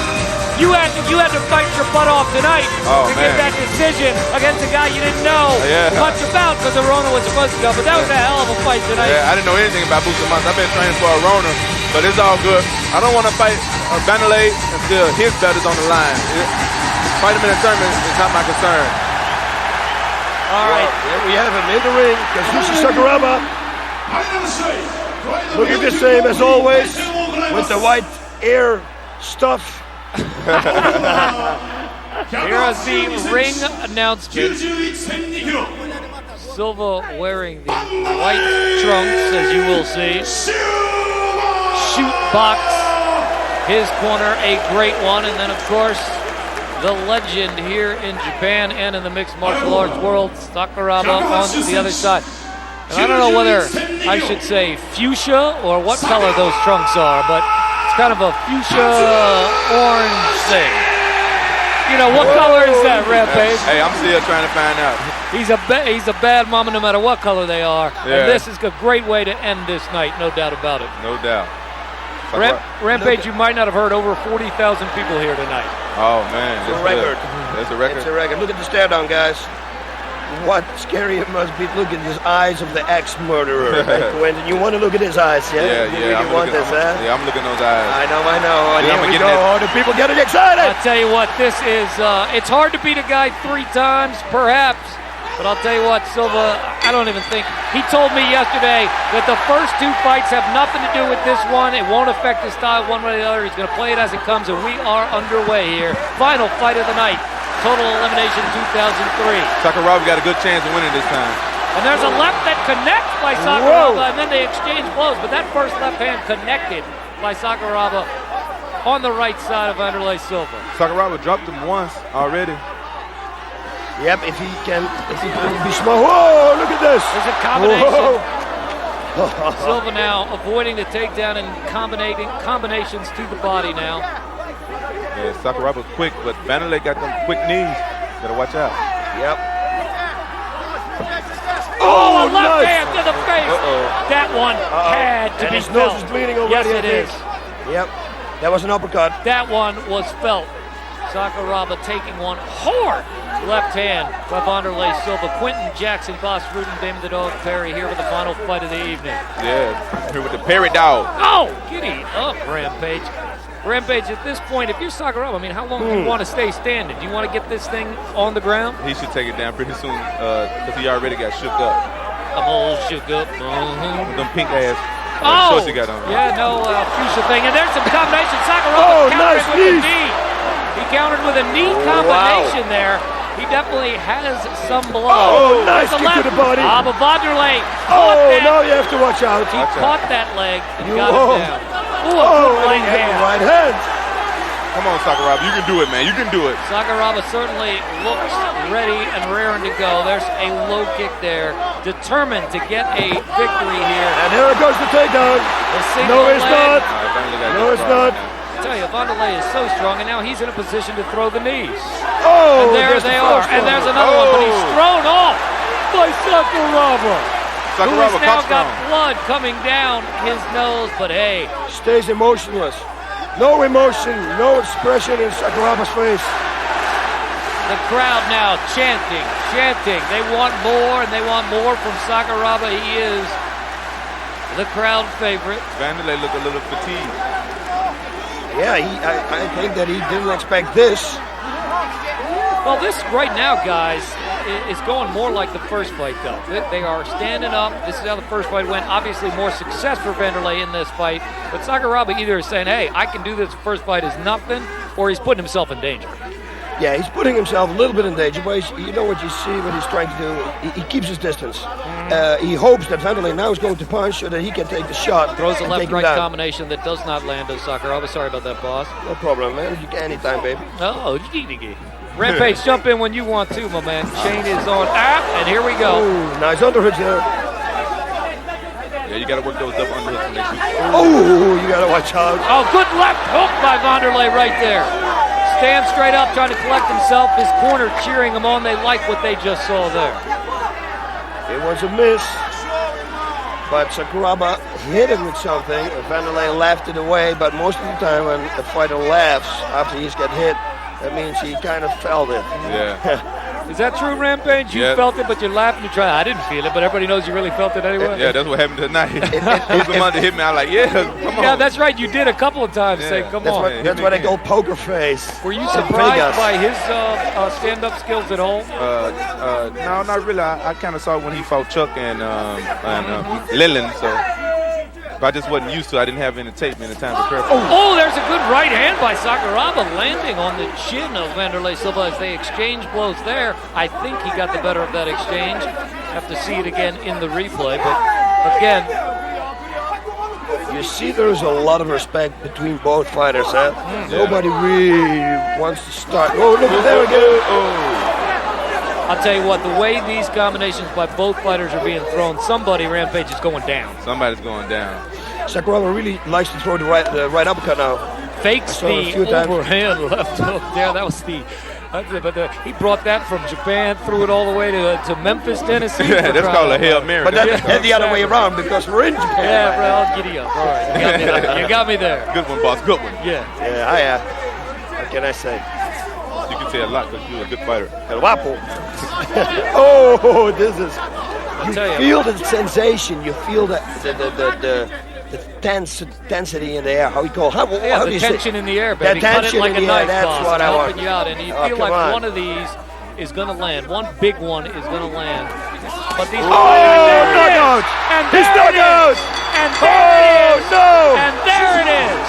There it is. One big right hand, Rampage. There it is. That's That's what you need. A 1-2 combination. That's all it takes. You know what? I think Wanderlei warmed down with his breath first, though. Now, I'm telling you, it went 5-0-1 in the first round, but boss, he fought, did Sakuraba like he did the first time these two guys fought, as though he had something to prove, and that proved to be a bad strategy. Yeah, bad strategy. Sakuraba, man. I don't think that Sakuraba after this fight, or he should take a long time off, but I won't. If I was him, I would think of a career change. Golfing. Well, they are still taking. Tennis is good. Tennis is nice. Tennis is nice. But they are still taking a look at him. The doctors inside the ring as Silva celebrates his victory, and they're wiping sweat off me. That's how intense it is. They're wiping sweat off me. I didn't fight anything. Sakuraba is talking. He is probably okay. Is that his last fight? I hope not. I like Sakuraba a lot, man. Even though he beat me, I like him. The reason I want to keep on fighting because I want my revenge. Yeah, he's not done till I take him down. That's right. I want to beat up everybody who beat me up. But you know what? You can get your revenge if you're going to face Wanderlei Silva. You kind of had your revenge because he beat Sakuraba 3 times. Then you're going to beat him. If you beat him, you kind of beat Sakuraba. Yeah, that's right. What? What the heck did you just say? You once drove a truck and it had a car attached to it, so you actually rode a motorcycle twice. Come on, Barry, dog. What's going on here, player? All right, that is Quinn Rampage Jackson. He is one of 4 guys, 4 middleweights, to advance the final conflict. And ladies and gentlemen, if you thought this was good, Chuck Liddell, Quentin Rampage Jackson, Yoshida, and Wanderlei, all going to be November final conflict. All the details, of course, will be on pridefc.com. The heavyweight bouts. Hey, Quinn, let me ask you about Krokop's left foot, baby. Boy, Krokop is the man. Krokop is the man. That's all I got to say. He a good fighter, man. I've been watching him ever since I started watching K1 because I'm excited about K1. He the man. I don't know who can take him out. Yeah, me neither. I said it before. Oh, let's watch this. Watch this. Here it is, right here. Right here, we were saying one big one. Oh, they showing when Sakuraba was doing good. Ooh. One big one is going to happen. Oh, I think they're moving that, yeah. Yeah, even all the good knees right there from Sakuraba. I'm proud of him.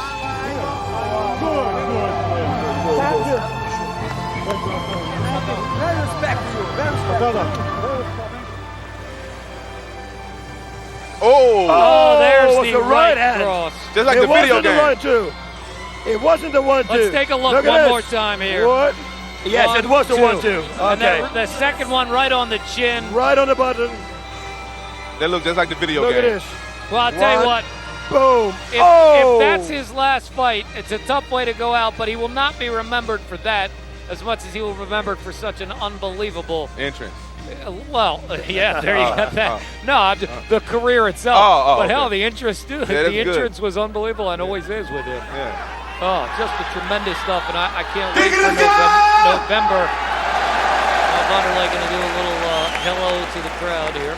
Queria dedicar essa luta a todos. Look at that grill. Oh, the challenge continues. Que gostam. That microphone melted. The shootbox team still up there. Wanderlei melting the mic, according to Rampage, with his breath on that bad boy. Do we have something against him, Rampage? No. It sounds like you have so much respect for Wanderlei. I respect both these guys. Every time I look at them, it reminds me of movie. You know, Sakuraba, something about Mary. Yeah. Like they look everything. Yes. And cauliflower here. That reminds me of something about Mary. Yeah. And him and Wanderlei, Congo. Me, Amy, good gorilla.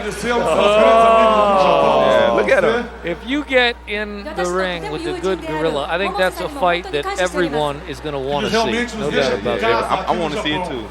Well, we may see it, ladies and gentlemen. Again, we're down to 4. We're down to 4. Actually, we may see it, and he may be in it. Well, he may be in it. Yeah. He may not be in it. Yeah, I may not be in it, but hopefully I'll be in it, and then I'll be in it to win it. We are down to 4 for final conflict coming up in November. Chuck Liddell, Quentin Rampage Jackson. What's up, Memphis? Hideki Yoshida, Wanderlei Silva, who you just saw there with the 3rd victory over Sakuraba, and again, a second one just as nasty as fight number one, or the second knockout, just as nasty as knockout number one. Boss Rudin, what a pleasure. What a first night with you, man. I mean, absolutely incredible, El Guapo. And Rampage, we thank you. We thank Mark Coleman. We thank Dana White for sitting in. We thank Jerry Millen, because behind the scenes, nothing happens with that man. And his Mako and all the people around here just do tremendous work. We'll see you in November. PrideFC.com for El Guapo. I am El Dogo. Giddy up. And go. And do that thing. What thing? That thing. Oh, that thing. That thing. Yeah. I'm going to do that thing tonight. Do that thing. I'm going to get drunk tonight. Do that thing. Do that thing. Do that thing. Do that thing all night. Oh! Hey, guys, ready? Alistair is going to have his hands full with Liddell. Oh, Demon, you beat up. I'm sorry. See, she's looking into my eyes. It's hard, you know. Ohio State up here, Purdue down here. I mean, does that make you work harder? You ever get into it with each other? Absolutely not. The thing is, I'm Canadian, so I don't know anything about the Big Ten.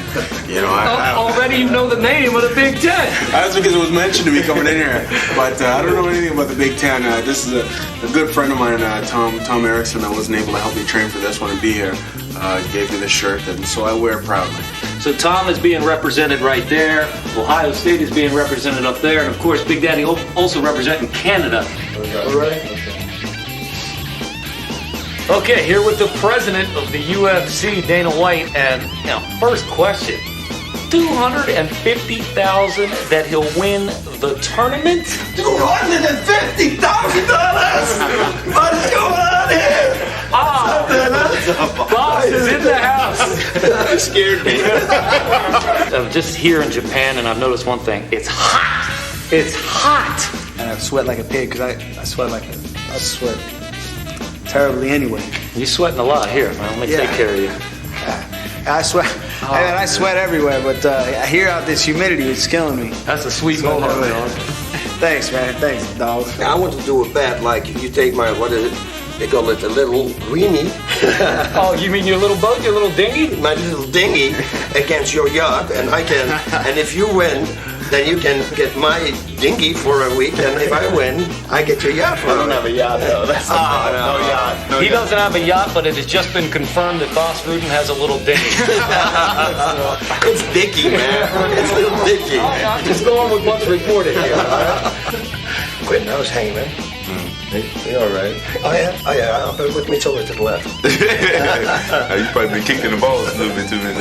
Yeah, we just were talking about this dinghy and everything. You know, you heard the whole conversation, the closet thing. I didn't know what to say anymore, but oh god. Anyway, oh my god, he's pushing me away. You don't trust me anymore. You told me you got a little dinghy, you come out the closet.